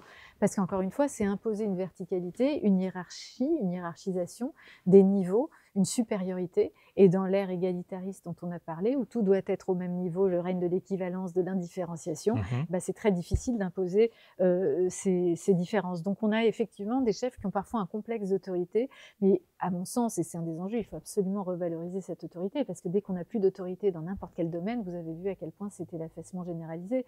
L'école, le maître sans autorité, c'est une catastrophe. Les parents sans autorité, c'est l'enfant roi, c'est une catastrophe. L'entreprise libérée sans soi-disant d'autorité, même si dans les faits, c'est pas vrai, ça marche pas à grande échelle. Et le président normal sans autorité, pardonnez-moi, mais ça n'a pas été un succès non plus. Donc, je ne suis pas sûr que les autres non, oui, c'est ça. En le disant, je me suis dit, bon, les autres, c'est compliqué aussi. Bon, bref, mais vous voyez que dès qu'il n'y a plus d'autorité, c'est vraiment un nivellement généralisé. Donc, vertu les années 68, mais vice parce qu'on en a perdu toute forme d'autorité. Donc c'est à revaloriser. Donc il y a un équilibre à trouver, parce qu'on ne peut pas revenir, j'imagine, typiquement, je prends, parce que c'est marrant d'en parler avec vous, au rôle de Cruchot dans Gendarme. Impossible, voilà, heureusement que non. Oui. C'est pour ça qu'il ne faut pas être conservateur et revenir au temps passé, ce serait complètement ridicule. Donc il faut garder l'autorité sans revenir à l'autoritarisme. Et pour moi, quand je parlais des distinctions très éclairantes, je trouve que pour revaloriser l'autorité, il faut distinguer la subordination de la soumission. La plupart du temps, les gens n'acceptent pas d'autorité parce qu'ils ont l'impression d'être soumis. Mais être subordonné, c'est pas être soumis. Les deux notions se rejoignent par l'idée commune d'obéissance, mais la subordination, c'est reconnaître la légitimité du donneur d'ordre et avoir toujours la possibilité de s'en affranchir. Alors que la soumission, c'est une contrainte, c'est une obéissance contrainte sans possibilité de s'en affranchir. Donc on peut être très subordonné. On peut être subordonné et sans être soumis. Et l'autorité grandit à augérer, ça vient de là le mot autorité, ça veut dire augmenter. Quelqu'un qui a de l'autorité, il augmente ses équipes. Un manager qui a de l'autorité, il augmente ses équipes. Donc pour moi, c'est une valeur très noble à revaloriser, à la distinguer, de l'autoritarisme, et surtout à distinguer la subordination de la soumission. Il y a un mot, c'est la 11e entrée, la bienveillance. Ah, alors celle-là, ça aussi c'est une norme langagière. C'est épuisant parce qu'on sort ce mot. Vous savez, il y a tellement de... C'est ça qui est inquiétant et c'est pour ça que c'est libérateur parfois de pénétrer le monde de l'entreprise, parce que les gens utilisent les mêmes mots. Ça devient des normes langagières. Le vocabulaire s'est énormément réduit et donc maintenant, vous entendez à toutes les sauces, à tous les menus, il faut être un manager bienveillant, il faut être quelqu'un de bienveillant. Et sous prétexte de bienveillance, on n'ose plus trop dire ce qu'on pense. Ça, c'est génial aux collaborateurs. Résultat, on fait de la bienveillance de la complaisance, on fait de la bienveillance du non-dit. Or, il n'y a rien de plus violent. Il n'y a rien de plus malveillant, la vertu qui se retourne en vice, il n'y a rien de plus malveillant que la complaisance. Il n'y a rien de plus violent que le non-dit. Si vous êtes bienveillant envers moi ce soir, vous allez peut-être me dire dans un instant, mais votre idée, je la trouve nulle. Et ce sera très bienveillant, parce que vous m'écoutez, c'est respectueux. Deux, vous me challengez dans mes idées, vous me faites progresser. Moi-même, je vais vous challenger dans les vôtres. Et ensemble, tous les deux, on va monter vers des idées plus justes, des idées plus vraies. Depuis les Grecs, depuis la philosophie grecque, les idées les plus justes, les plus vraies sont celles qui dépassent les contradictions. L'idée juste, c'est celle qui transcende les contradictions. En science, on n'avance que comme ça.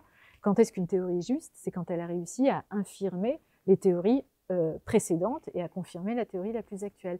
Donc quand on est dans un vrai souci de bienveillance, en entreprise ou ailleurs, ça veut dire qu'ensemble, on veut monter vers des idées ou des actions plus justes ou des idées plus vraies.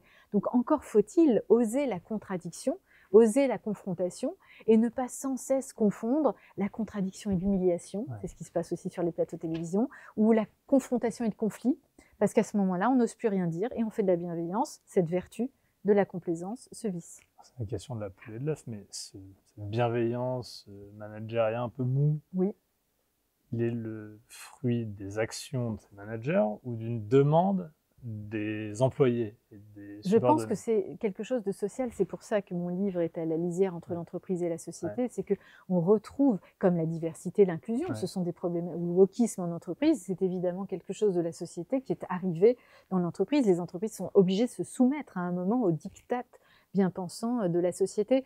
Donc, je crois que pour ce sujet-là de la bienveillance, c'est un résultat de ce qui se passe dans notre société de façon plus globale.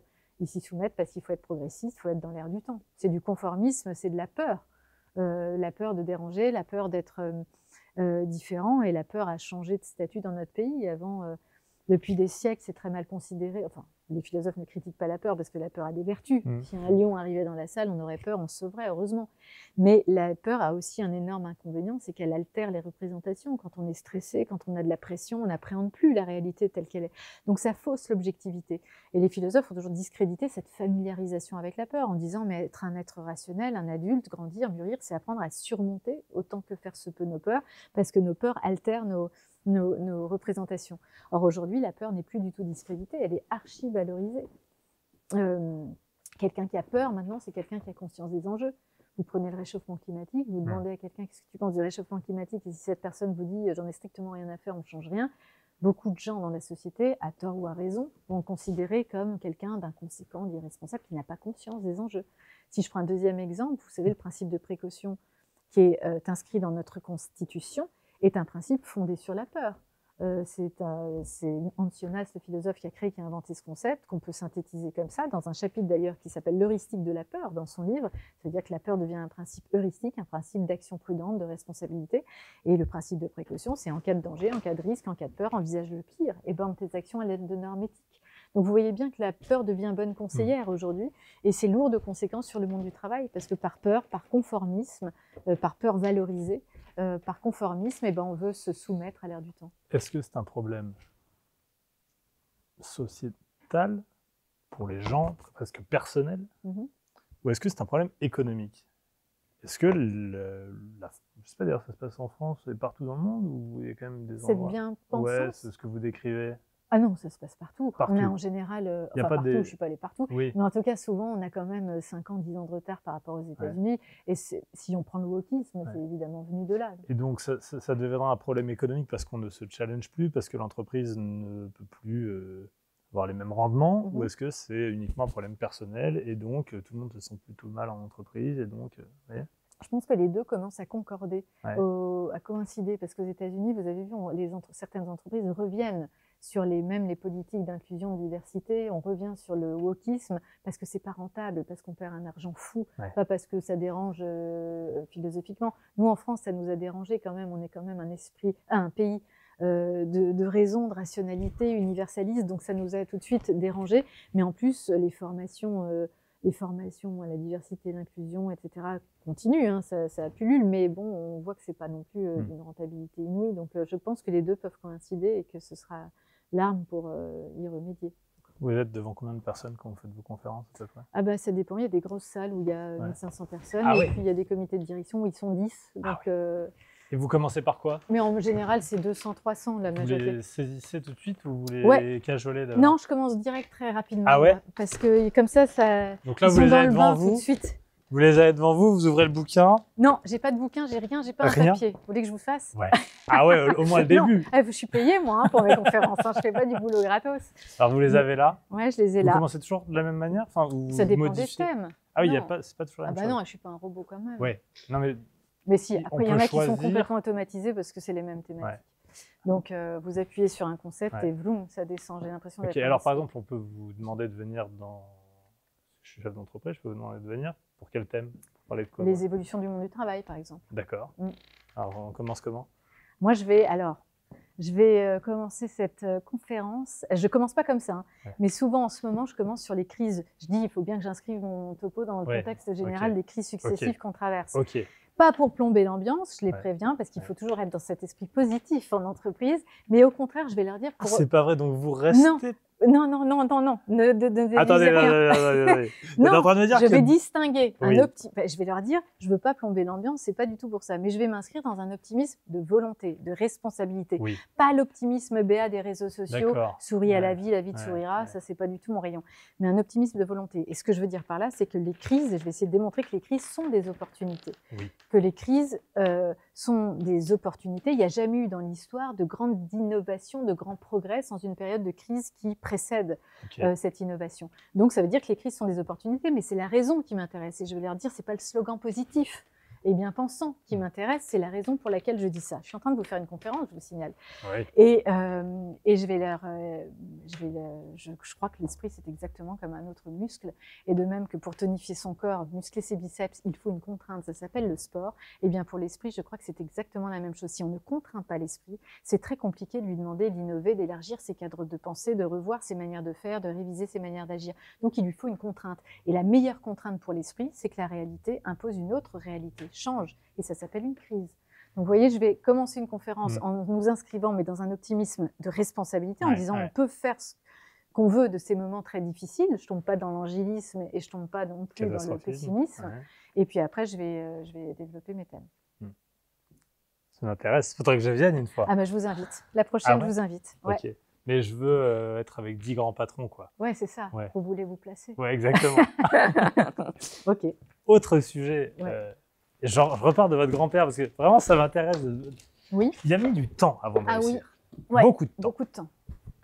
Et c'est pas ce livre-là, c'est vous avez écrit un livre qui s'appelle Développement impersonnel. L'un des problèmes, vous critiquez, enfin, c'est le développement personnel. Le développement personnel. Et l'une des caractéristiques de cette discipline, c'est de dire que tout peut arriver très vite. Oui, exactement. C'est la recette de la recette. La recette de la recette. Comment être... vous regardez, vous allez dans une FNAC, vous regardez les rayonnages de livres de développement personnel. C'est énorme. Hein. C'est énorme. Ouais. Les disciplines classiques sont complètement évincées. Ah bah oui, ça commence à ennuyer beaucoup de monde, mais moi, c'est plus que ça m'ennuie, ça me chagrine vraiment. Parce que... Et vous voyez les titres, c'est comment avoir confiance en vous en 3 jours, comment être authentique en quelques leçons. C'est vrai qu'il y a une notion de temps. Ah, toujours. C'est la recette du temps court, parce que c'est très vendeur. Quand en quelques jours, on a l'impression qu'on va acquérir quelque chose d'existentiel, c'est sûr que c'est très séduisant, mais c'est ce que j'appelle la recette de la recette. Bien sûr que rien de ces thématiques-là, que ce soit la confiance en soi, l'authenticité, le bien-être, vous prenez tous les grands sujets de développement personnel, c'est le travail d'une vie, c'est pas du tout le travail de quelques jours et de quelques tips ou kits comportementaux. Donc ça fait partie d'une des impostures du développement personnel. Il y en a beaucoup d'autres. Mais on ne peut rien en tirer ? Si, on peut retirer une lecture agréable sur une plage, à se détendre, hein, pour moi c'est ça. Mais en termes de changement comportemental, franchement, peut-être des petites choses, mais sur des choses vraiment conséquentes, non, c'est à la... Ouais, enfin, je vais être correcte. C'est quoi le terme que vous utilisez ? Psychologie de comptoir ? Non. Ah oui, c'est même pas de la psychologie de comptoir, hein, c'est de l'imposture totale. C'est l'imposture pour déjà... Ah oui, je ne sais plus. En plus, il date ce livre. Mais pour moi, c'est déjà très liberticide, le développement personnel. Positivité de comptoir. Oui, la positivité de comptoir, voilà. On n'était pas loin. C'est ça. Et qu'est-ce que je veux dire ? Oui, le développement personnel, en quelques mots, il est très liberticide parce qu'il se part de la liberté, de l'autonomisation, de l'émancipation, qui l'empêche par la discipline qu'il impose. Comment voulez-vous être vous-même libéré quand vous suivez les conseils d'un autre ? C'est de toute façon très paradoxal. Deuxièmement, c'est très impersonnel, le développement personnel, parce que ce livre de développement personnel s'adresse à vous comme à des milliers d'autres personnes. Donc, il n'y a pas plus impersonnel que le développement personnel. Et ce qui est beaucoup... Vous avez déjà rencontré des auteurs de développement personnel ? Ah bah évidemment, ce sont mes amis, ils me détestent. Ce sont des coachs que, la plupart du temps, qui ont aussi des coachs en développement personnel, j'ai fait des débats, ça a été houleux avec les auteurs de développement personnel. Thomas Dansembourg, je crois, on a eu un échange, enfin plein. Mais il n'y a pas beaucoup d'arguments derrière parce que c'est très idéologique. C'est ça qui, pour moi, et d'ailleurs je travaillais avec Mivilude sur ces sujets-là, c'est ça le grave. Qui s'occupe des sectes. Des sectes, exactement. D'ailleurs, qui n'existe plus. Si ça existe toujours. Si, bien sûr. Okay. Et ce qui est très grave, c'est pas toutes ces petites choses, c'est quelles idéologies ça véhicule derrière. Et en fait, quand vous ouvrez les grandes bibles de développement personnel, vous vous apercevez qu'elles jouent tout le temps sur les mêmes ressorts psychologiques. Donc c'est vraiment une sorte de manipulation. Si j'en prends 3, non, mais si vous voulez... allez-y. Hein. Si j'en prends 3, vous verrez que c'est toujours dans ce registre-là. C'est ce que Freud cartographiait comme ça, en disant ça joue toujours sur la promesse de possession. Vous allez reprendre votre vie en main. Ça marche toujours. On a toujours envie de reprendre. Quand vous l'avez dit comme ça, j'étais face à un gourou, quoi. Ah voilà, c'est ça. Vous allez reprendre vous allez devenir acteur de votre vie. Vous voyez ? Donc ça marche toujours. C'est vraiment la promesse de possession. Il y a aussi beaucoup de promesses de séduction. Vous allez au théâtre, vous vous dites, mais moi aussi, je pourrais être un grand acteur, moi aussi, je pourrais être un grand musicien. Et là, on revient à la question de l'égalitarisme. Tout le oui, monde peut. Tout le monde peut. Oui. Et souvent, les coachs et les auteurs de développement personnel disent, et ça marche à tous les coups, c'est ce que Freud appelait le narcissisme de la petite différence. C'est génial. C'est-à-dire, vous êtes comme tout le monde, mais vous avez quand même un petit truc en plus. Si on vous dit ça, vous fondez. Tout le monde y souscrit, bien sûr.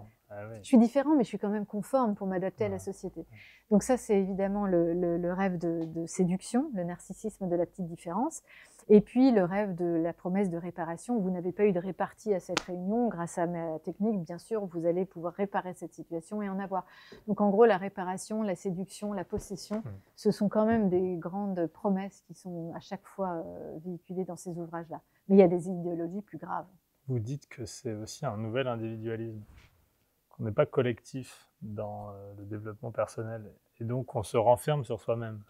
Ah ben c'est une concentration narcissique, développement personnel. Je développe mon petit moi, je fouille en moi. Vous diriez du développement collectif?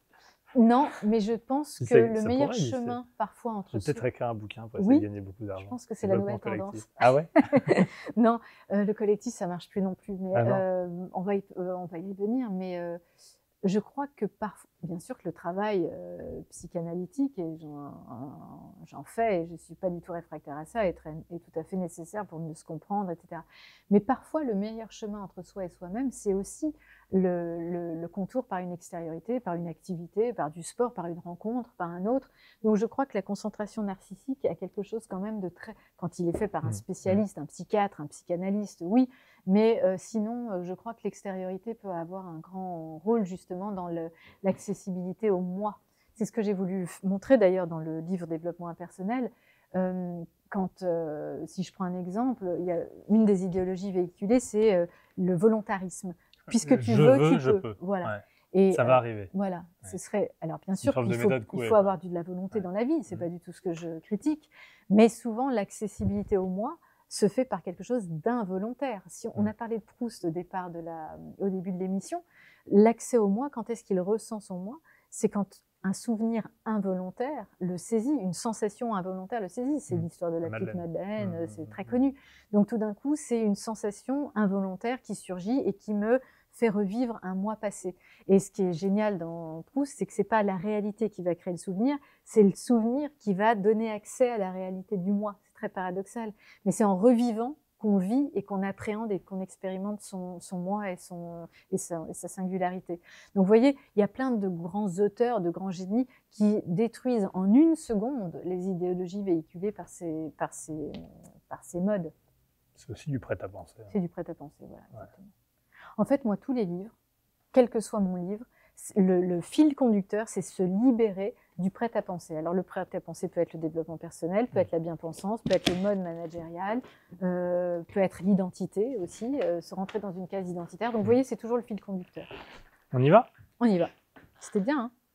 C'est vachement beau. Je ne suis jamais venu voir une pièce ici. Moi, j'ai vu ma fille danser ici. Ah, c'est vrai? Parce qu'elles étaient à l'école pas loin, donc elles faisaient ses spectacles de danse. Donc, j'ai pleuré comme une maman débile dans ce théâtre. Ouais, il est beau. Hein, c'est chic de danser ici. Ouais. C'est pas la salle des fêtes communale de... Non, c'est vrai. J'ai failli citer une ville et être méchant avec une ville obscure. Descends par là.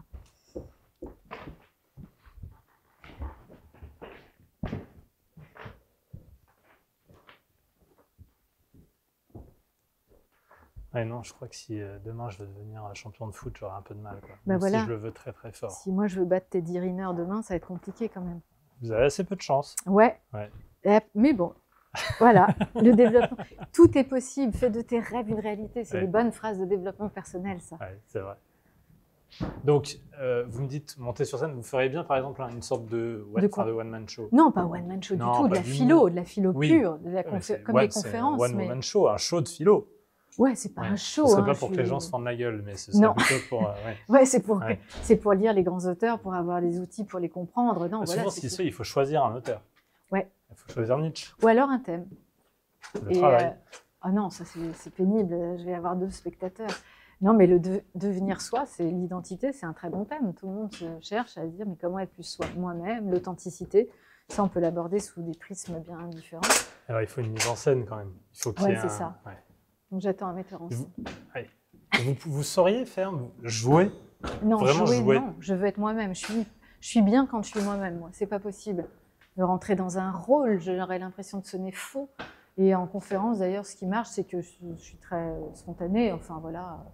Je déteste les conférences stéréotypées. Alors, les TEDx maintenant. Le formatage, j'en ai fait un alors ça aussi, ça m'ennuie un peu. C'est passé. Ouais. Mais alors, vous ne faites pas ça? Non, j'ai jamais voulu le faire parce qu'on m'a dit on va te coacher TEDx. Alors, le petit micro Madonna, le rond, le tapis rouge, etc. Je me suis dit, c'est du spectacle, c'est pas possible. Moi, je parle aux gens comme je ressens, je parle vrai de mon expérience et c'est tout. Je veux pas de mise en scène. Je déteste je crois que c'est par ici qu'on sort, malheureusement.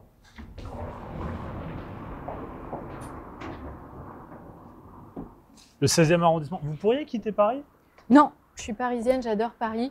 Je bouge beaucoup, je fais au moins 3 déplacements par semaine, donc je vois beaucoup d'autres villes. Et je crois que je vis vraiment dans la ville la plus belle du monde. Vous n'avez pas une envie d'ailleurs, quoi? Pas du tout. Allez, je pack tout, quoi. Non, pas du tout, pas du tout. Non, j'adore. Alors, quand je prends un taxi en province, j'arrive en province, c'est toujours la même chose. Ah, vous êtes parisienne, donc on me plaint. Parce que, et il y a toujours quelqu'un pour me dire, ah, ici, on a tout. Vous savez, on a tout. On a la qualité du oui, mais enfin, vous n'avez pas la beauté de Paris. Est-ce que vous avez le théâtre du Ranelagh? Voilà, je suis Paris. Allez-y, je vous laisse repasser. Okay. Donc, vous aimez bien Anne Hidalgo, alors vous êtes... Non, attendez, Paris, c'est pas Anne Hidalgo non plus. Non, mais j'ai cru que j'allais avoir enfin quelqu'un qui pouvait la défendre. Non, ne rêvez pas. Non. Vous déplacez pas en vélo? Non, j'ai peur. Et donc, Anne Hidalgo n'est pas du tout faite pour vous, quoi. Non. Je marche, je prends le métro et les taxis. Est-ce que vous avez vu la série Sévrance? Non, je suis nulle en série, je vous ai dit. Ouais, mais alors là, il faut que vous la regardiez. D'accord. Pourquoi? Ah, vous n'avez pas entendu parler? Non. Alors, c'est une série, j'ai regardé ça, ça m'a complètement fasciné. Les 2 premiers épisodes sont un peu rudes. D'accord. Ce sont des employés qui se dissocient pour ne pas se souvenir quand ils sont au travail de leur vie antérieure, leur vie quotidienne, perso. Oui.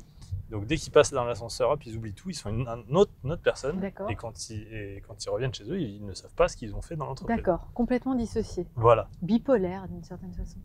Enfin, oui. Ouais, mais ils ne veulent pas que leur travail interfère sur leur vie de... D'accord, l'illusion totale. Voilà. Pour des milliers de raisons, et ça peut être aussi l'inverse, c'est-à-dire que ne plus penser aux problèmes de la vie de tous les jours et avoir la possibilité de travailler. C'est ça.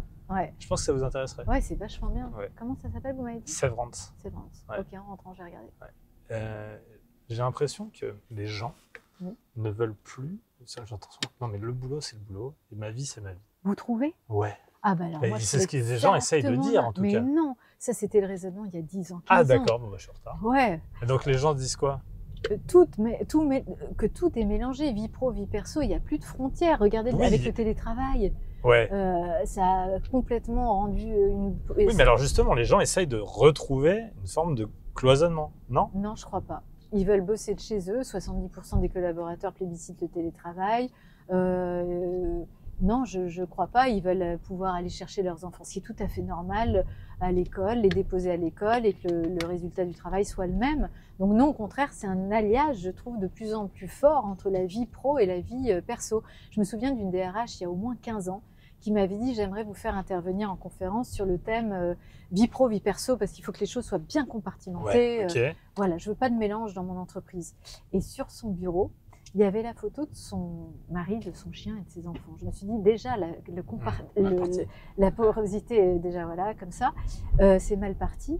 Et je pense que c'était vraiment une illusion des temps anciens de se dire, d'un côté, il y a la vie pro, d'un autre côté, il y a la vie perso.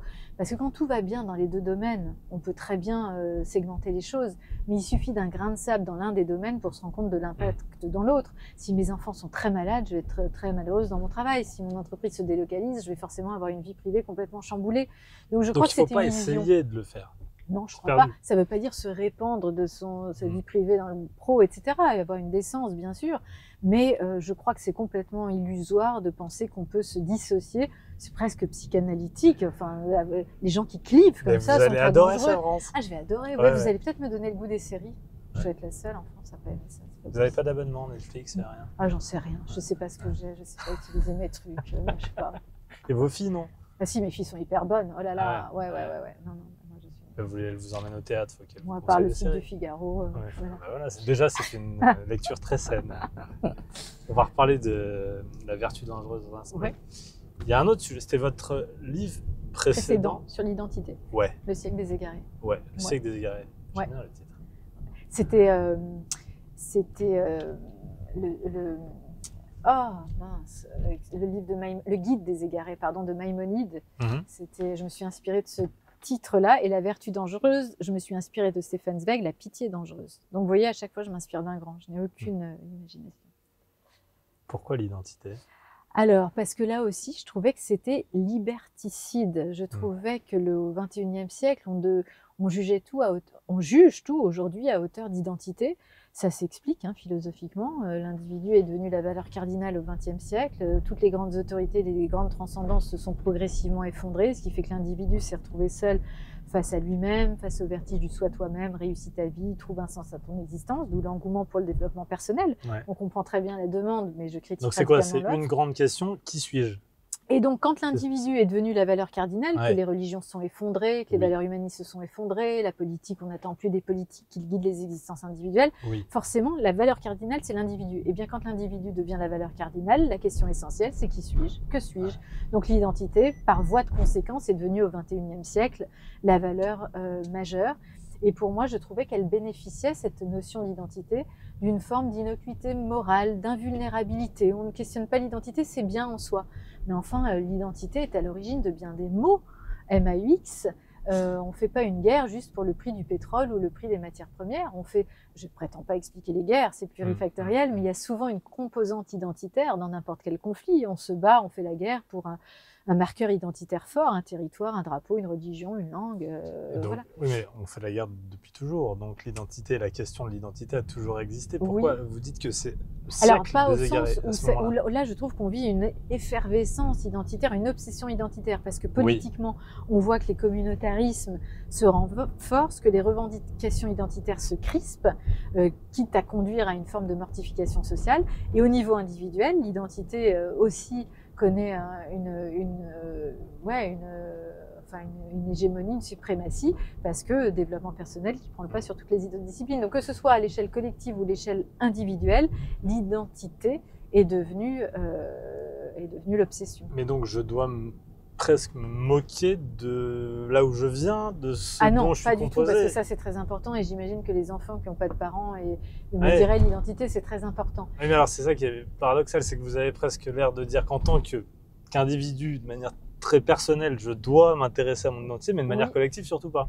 Non, alors c'est pas tout à fait ce que je dis, c'est que l'identité, le sentiment de soi est absolument essentiel, savoir d'où on vient, où on va, sentir qu'on est soi-même, authentique. Ça, bien sûr, je le valorise et je donne des pistes pour, pas de développement personnel, mais je me dis, voilà, il y a des chemins qui peuvent permettre d'accéder à soi-même.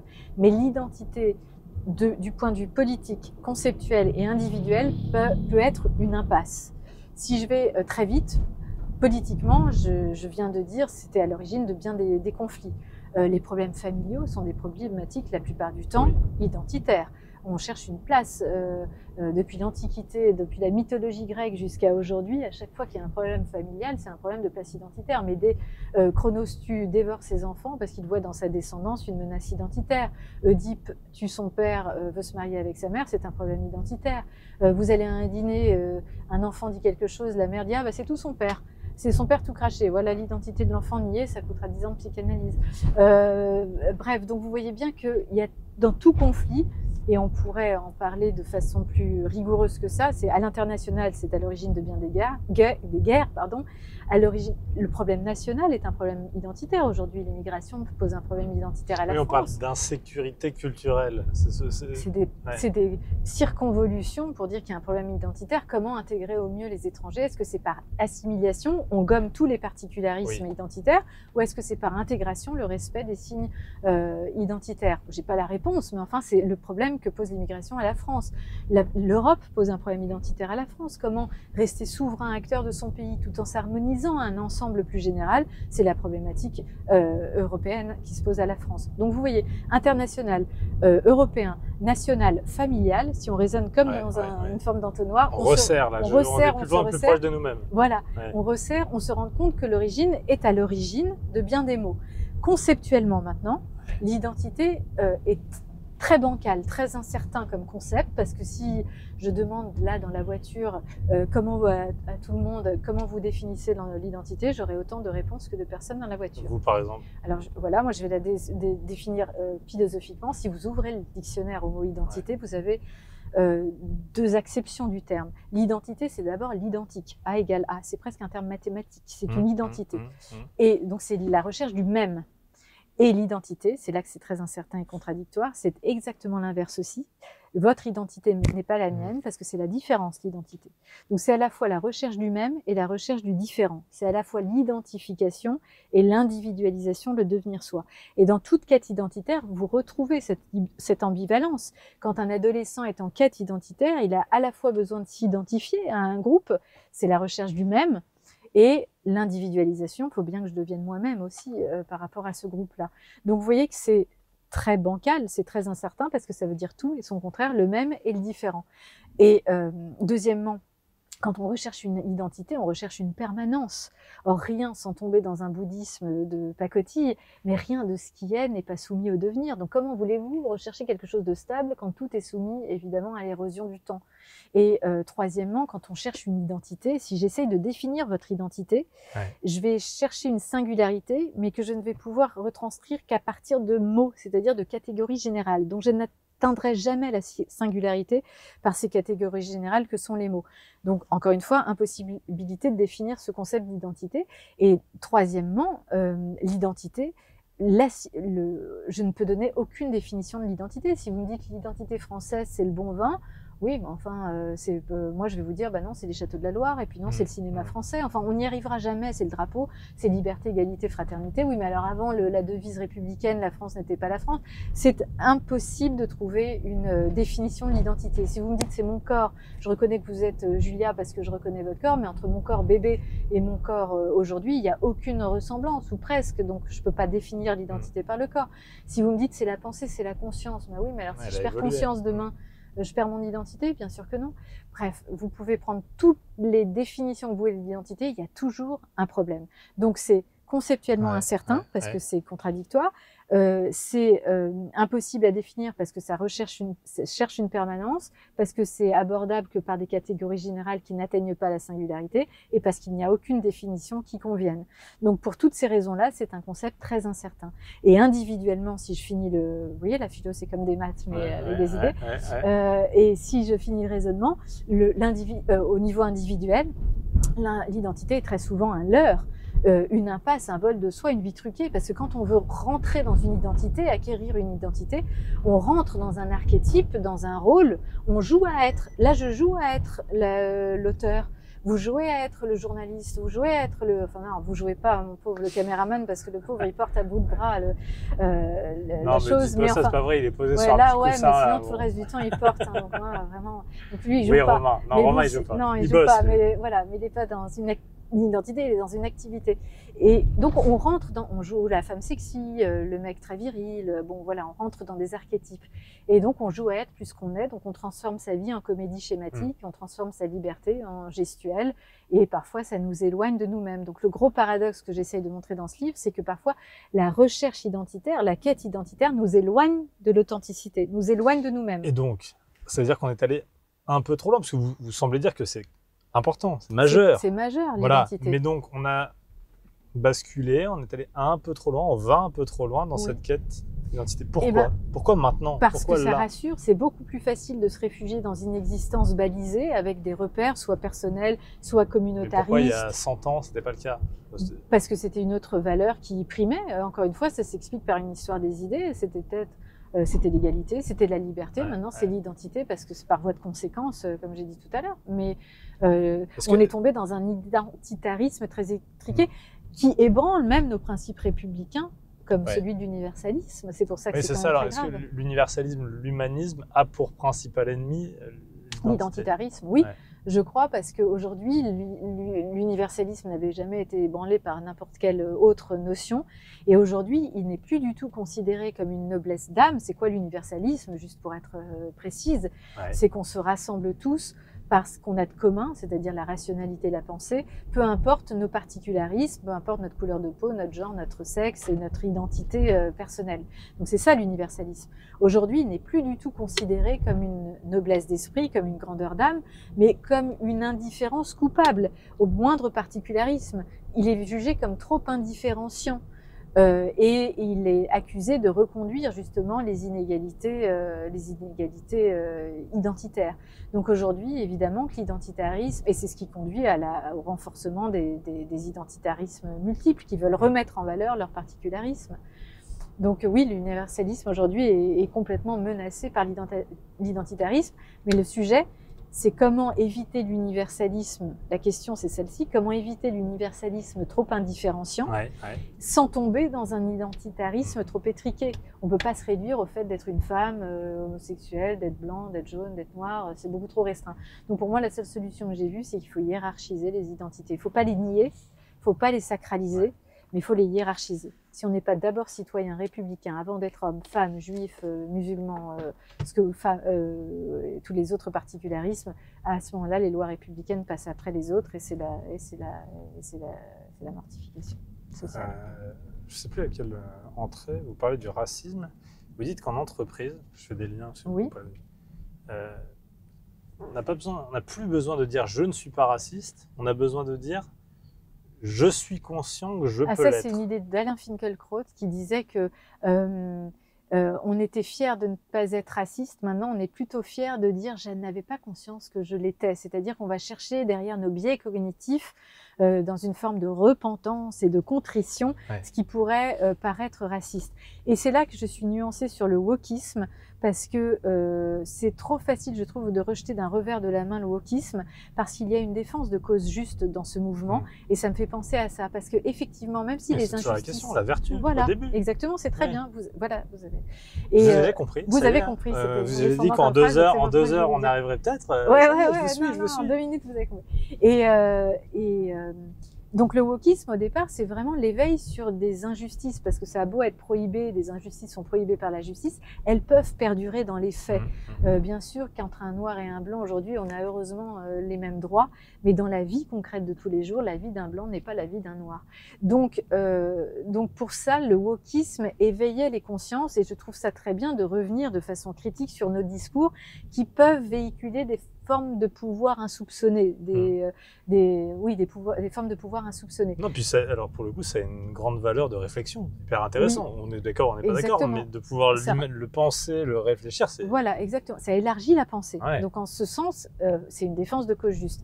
Mais là où ça devient un vice, c'est quand ça tombe dans une idéologie intransigeante et qu'on est d'emblée taxé de racisme, comme s'il y avait un racisme structurel, par exemple, en France,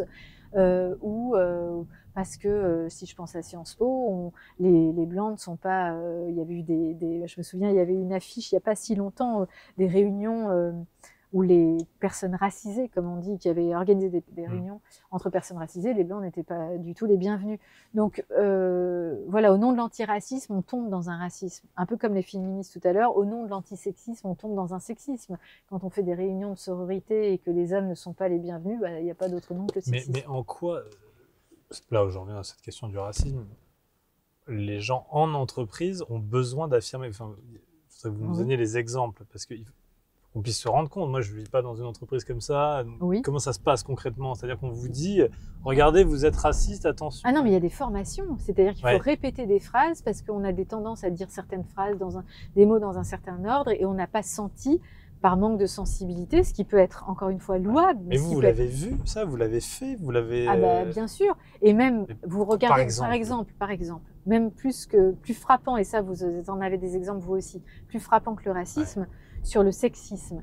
Aujourd'hui, les hommes ont peur dans les entreprises Oui. de faire le moindre compliment ou la moindre remarque à une femme. Ouais. C'est parce qu'encore une fois, et il y avait du juste là-dedans, dans ce combat-là, parce qu'il y avait vraiment des comportements un peu grossiers, un peu qui datent d'une autre époque. Mais maintenant, c'est devenu quelque chose d'assez intransigeant. Donc, c'est dans l'air du temps, c'est dans la société, c'est dans les formations.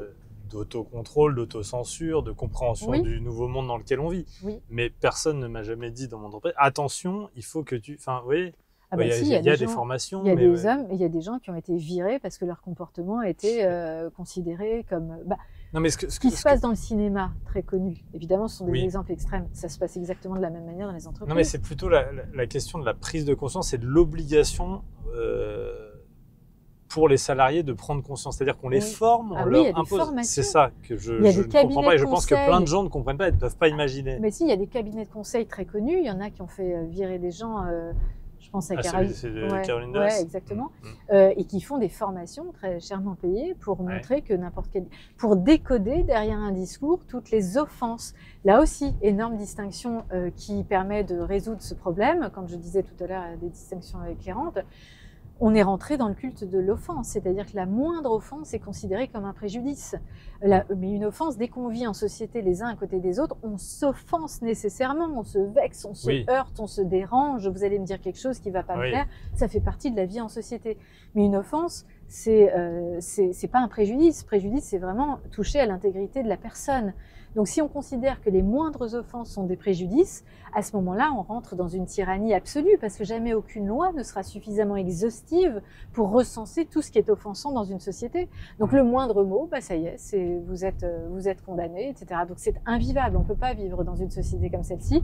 Mais la tendance aujourd'hui, dans les formations qu'on mentionne, c'est de repérer les moindres offenses dans les livres, dans les films, dans le langage d'entreprise, et puis de s'auto-censurer, de demander aux gens de s'auto-censurer. Question, parce que vous m'avez dit que vous ne vous intéressez pas à la politique, mais est-ce que les politiques s'intéressent à vous? Est-ce qu'on vous appelle pour... Ah ouais?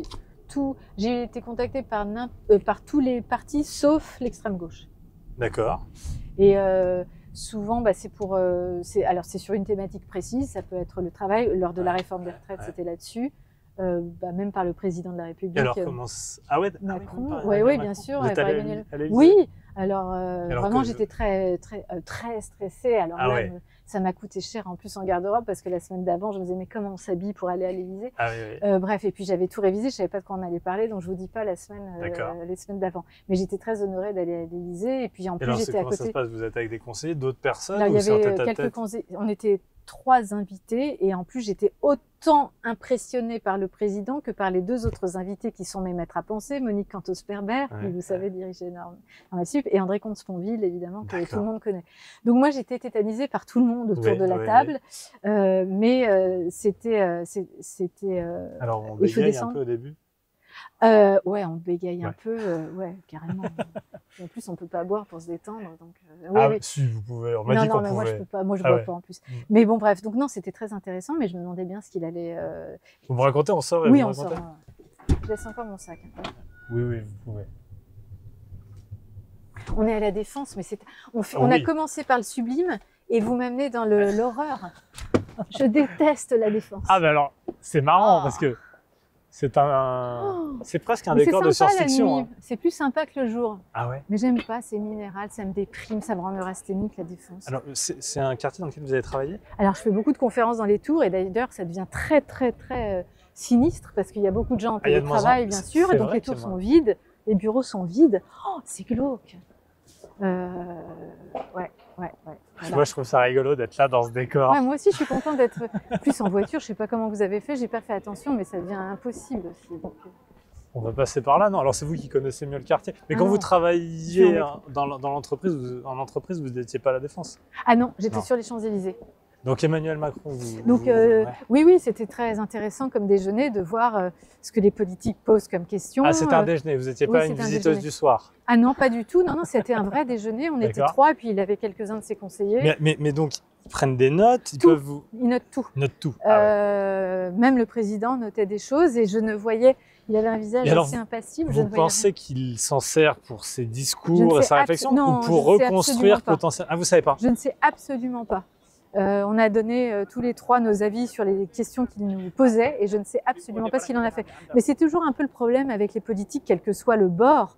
À chaque fois qu'on fait des séances à l'Assemblée nationale avec les députés ou des rencontres plus intimes avec certains personnages politiques, on donne beaucoup d'idées, d'arguments, mais après, on est plusieurs dans ce cas-là à se dire mais à quoi ça sert? Mais on se sent le devoir de le faire parce que, encore une fois, c'est pour véhiculer les idées pour notre pays, c'est un devoir presque citoyen. Si on refusait de parler aux politiques... Ils vous ont tous contacté. Est-ce que vous êtes, sauf la France Insoumise, oui, sauf la France. Vous êtes tous allés les voir? Oui. Ouais. J'ai jamais et si la France Insoumise vous appelle, vous irez? Ah oui, absolument. Ouais. Bah parce que est-ce que vous sentez chez eux des différences de vision du travail ou non, ils vous écoutent et finalement vous n'arrivez pas vraiment à percevoir ce... Ah si, il y a des visions du travail complètement différentes entre la droite oui, j'imagine entre la... Vous imaginez. Après, dans les nuances de la droite, c'est compliqué. Et puis en plus, c'est pas tellement, je trouve, avec les politiques, des lieux de débat. Il n'y a pas de débat. Ils prennent les infos, ils prennent les idées. Après, ils en font leur miel ou pas. Mais ils ne cherchent pas trop la confrontation d'idées. Voilà, on y est. Hein. Le temple du quartier des affaires. Ouais. Tous ces mots. Oui. Bon, je vais en citer d'autres, parce que j'en ai cité quelques-uns. La transversalité, la visibilité, la post-vérité, le bien-être, l'empathie. Ah là là, le bien-être. Tout ça, c'est 9 langues qui pourraient être néfastes pour les employés. Si on prend le bien-être, parce que moi, tout ça, là, je me dis que c'est... Vous prenez la plus positive, le bien-être. Ah ouais, moi j'ai envie d'être bien au travail. Bien sûr, on a tous envie d'être bien et d'être heureux. Ah bah oui. Personne n'est contre le bien-être. Vertu au départ. On est tous pour le bien-être des collaborateurs. Sauf que vous avez remarqué que ça fait des années qu'on parle de bien-être dans les entreprises. Oui. Il n'y a jamais eu autant de mal-être dans les organisations. Jamais autant de burn-out, quiet quitting, dépression, arrêt de travail, arrêt maladie. Ça n'en finit pas, les brown-out, les bore-out, les burn-out, etc. Donc il n'y a jamais eu autant de mal-être. C'est quoi le premier que vous m'avez dit? Burn-out. Oui, burn-out, je connais. Bore-out, l'ennui. Ouais, ça je connais. Et brown-out, l'absence de sens. D'accord. Voilà. Ouais. Donc vous voyez, il y a plein de out qui commencent à sortir. Alors est-ce que c'est parce qu'on va vraiment plus mal, ou est-ce qu'il y a une prise de conscience qu'en fait on peut être mal et donc on se met en arrêt? Exactement, peut-être, mais en tout cas, c'est là que ça crée du mal. C'est que les gens se disent mais j'ai tout pour mon bien-être dans l'entreprise et pourtant je me sens pas bien dans mon travail. Mais c'est parce que pour des raisons philosophiques de fond, le bien-être ne peut pas être un objet managérial. Premièrement, le bien-être c'est très subjectif. Si je vous demande quel serait votre bien-être demain, vous me donnerez une réponse qui ne sera pas du tout la mienne, parce que si vous avez des problèmes de famille, ce sera de résoudre vos problèmes de famille. Si vous avez des problèmes d'alcool, ce sera de résoudre vos problèmes d'alcool, etc. Donc vous voyez bien que le bien-être, c'est subjectif, c'est indéfinissable. Donc toutes les tentatives qui cherchent, comme dans les entreprises, à homogénéiser, uniformiser le bien-être, sont au mieux vaines, au pire tyranniques, parce que dans l'histoire humaine, les pires crimes ont toujours été commis au nom du bien de l'humanité. Donc l'argument du bien, je m'en méfie comme de la peste. D'ailleurs, quand quelqu'un vous dit « fais ça, c'est pour ton bien », je te le conseille. En général, il faut se méfier, c'est toujours pour le sien. Mais ça, c'est une autre affaire. Donc c'est subjectif. Deuxièmement, c'est très contingent. On peut être très heureux 3 semaines, très malheureux les 6 semaines d'après. Comment voulez-vous faire d'une notion si fluctuante un objet managérial, c'est forcément mettre les managers dans une impasse. Et troisièmement, le bien-être excède la sphère professionnelle. Si mes enfants sont très très malheureux demain, je serai très malheureuse dans mon travail, quand bien même tout sera mis en place. Donc les entreprises sont engouffrées dans des process bonheuristes. Ils ont mis, et vous rentrez là dans n'importe quelle grande entreprise, vous avez les billards, les baby-food, les rooftops végétalisés avec les pots de miel, les tomates cerises et les citrouilles, les smoothies. Ça existe vraiment, les happy... Comment on dit? Les Chief Happiness Officer. Non mais parce que évidemment c'est un mythe. J'ai l'impression que c'est plus un cliché. C'est un emploi fictif, clairement. Mais donc ça existe vraiment. Il y en a dans des entreprises. Moi, j'en ai rencontré parce que comme j'ai un peu charrié ce métier, je disais que c'était un emploi fictif pour les raisons que je viens d'évoquer, pas par jugement de valeur, mais parce que pour les 3 raisons, c'est subjectif, c'est contingent et ça excède la sphère professionnelle. Rien que pour ces 3 arguments-là, c'est très difficile de faire du bien-être l'objet d'une fonction. Donc voilà, mais les entreprises se sont un peu engouffrées dans cette mode. Mais ça, oui. Je comprends que ça ne marche pas pour que les gens aillent mieux. Mais pourquoi les gens vont moins bien? Ils vont pas moins bien parce qu'on leur a mis un baby-foot? Non, mais ils culpabilisent en tout cas de pas aller bien. Parce que quand vous avez le psy, le coach, les artifices, les jouets, les joujoux... Mais alors pourquoi ils vont moins bien? Parce que les conditions de travail J'arrête pas de... Parce qu'il y a des problèmes. Parce que c'est pas Parce qu'elles sont, quand même meilleures, les conditions de travail, globalement. Bien sûr. Mais il y a un problème de reconnaissance, il y a un problème de sens. On traverse une crise de sens énorme, même dans les métiers les plus sensés, comme ceux de soignants, par exemple. Ouais. Oui, là, il y a du sens, là, je le vois. Que le médecin, le rôle d'un soignant, sauver, soigner des vies. Eh bien, même chez les soignants, vous rencontrez une problématique de sens où beaucoup de médecins vous disent « mais j'ai même plus le sentiment de pouvoir prendre soin de mes patients parce que les tâches sont tellement parcellisées, tellement procédurisées que je ne vois plus le sens, ce pourquoi j'ai choisi de faire ce métier. » Donc même les métiers les plus sensés sont traversés par une crise de sens. Quand vous vous levez le matin et que vous ne savez pas pourquoi vous allez au boulot, vous ne savez pas à quoi vous servez, ça crée du mal-être. Quand vous n'avez pas de reconnaissance, ça crée du mal-être. Donc, je répète quand même que dans votre livre, il y a 3 parties sur chaque chapitre. La partie explication, de manière parfois un peu ironique, la partie critique et la partie solution. Toutes ces solutions, est-ce qu'elles peuvent être mises en place? Parce que honnêtement, depuis 2 heures, vous me dites quand même que dans le monde de l'entreprise, ça va mal. Non, il y a des choses qui vont super bien, il y a des choses qui ont tellement progressé. Moi, je suis pas du tout, j'ai pas un jugement négatif sur l'entreprise. Mais parfois, il y a des petites idéologies, des normes qui sont devenues un peu trop imposantes. Mais sinon, ça va quand même bien. Le télétravail, il y a des inconvénients, mais il y a des avantages majeurs. La semaine de 4 jours, il y a des inconvénients, mais il y a des avantages majeurs. Donc non, clairement, on avance vers le sens du mieux.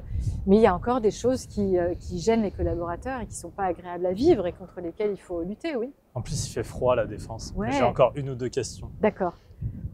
Les jeunes. Oui.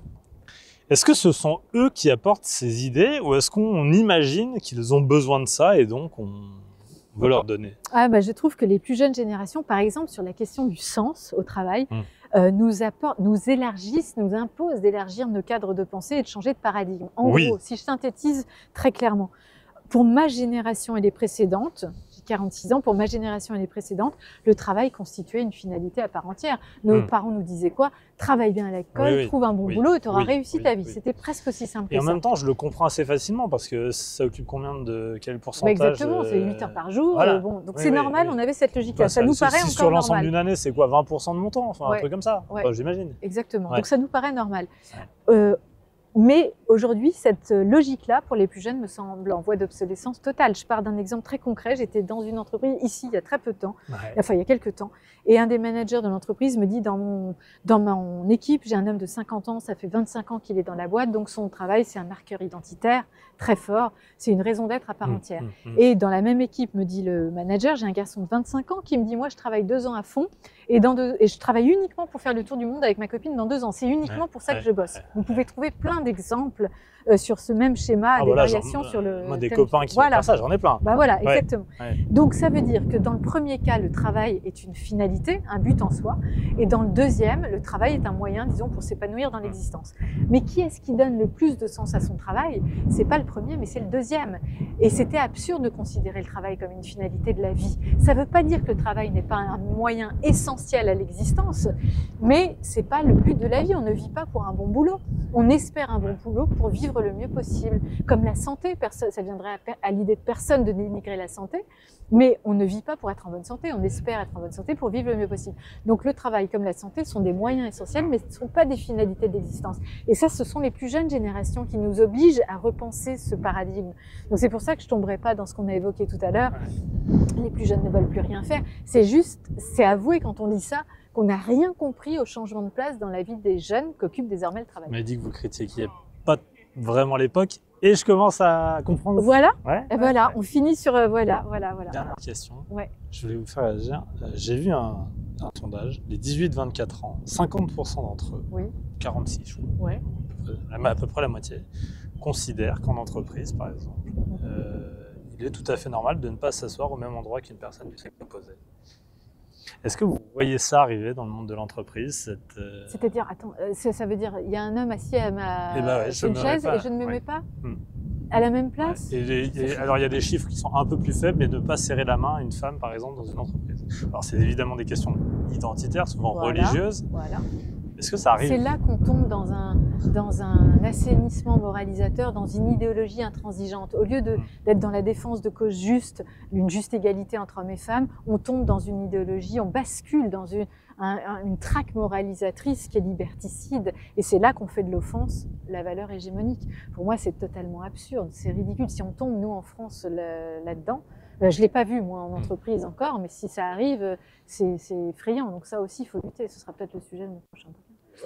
Vous m'avez donné l'idée. Merci beaucoup, Merci beaucoup, Thibaut. À bientôt. Merci à vous. Bon, c'est pas le plus bel endroit, mais en même temps, c'est un peu décor. On aurait dû commencer par là et finir sur le grandiose de la Sorbonne. C'est vrai qu'on aurait pu. On recommence. Allez, on recommence. Allez, Merci beaucoup.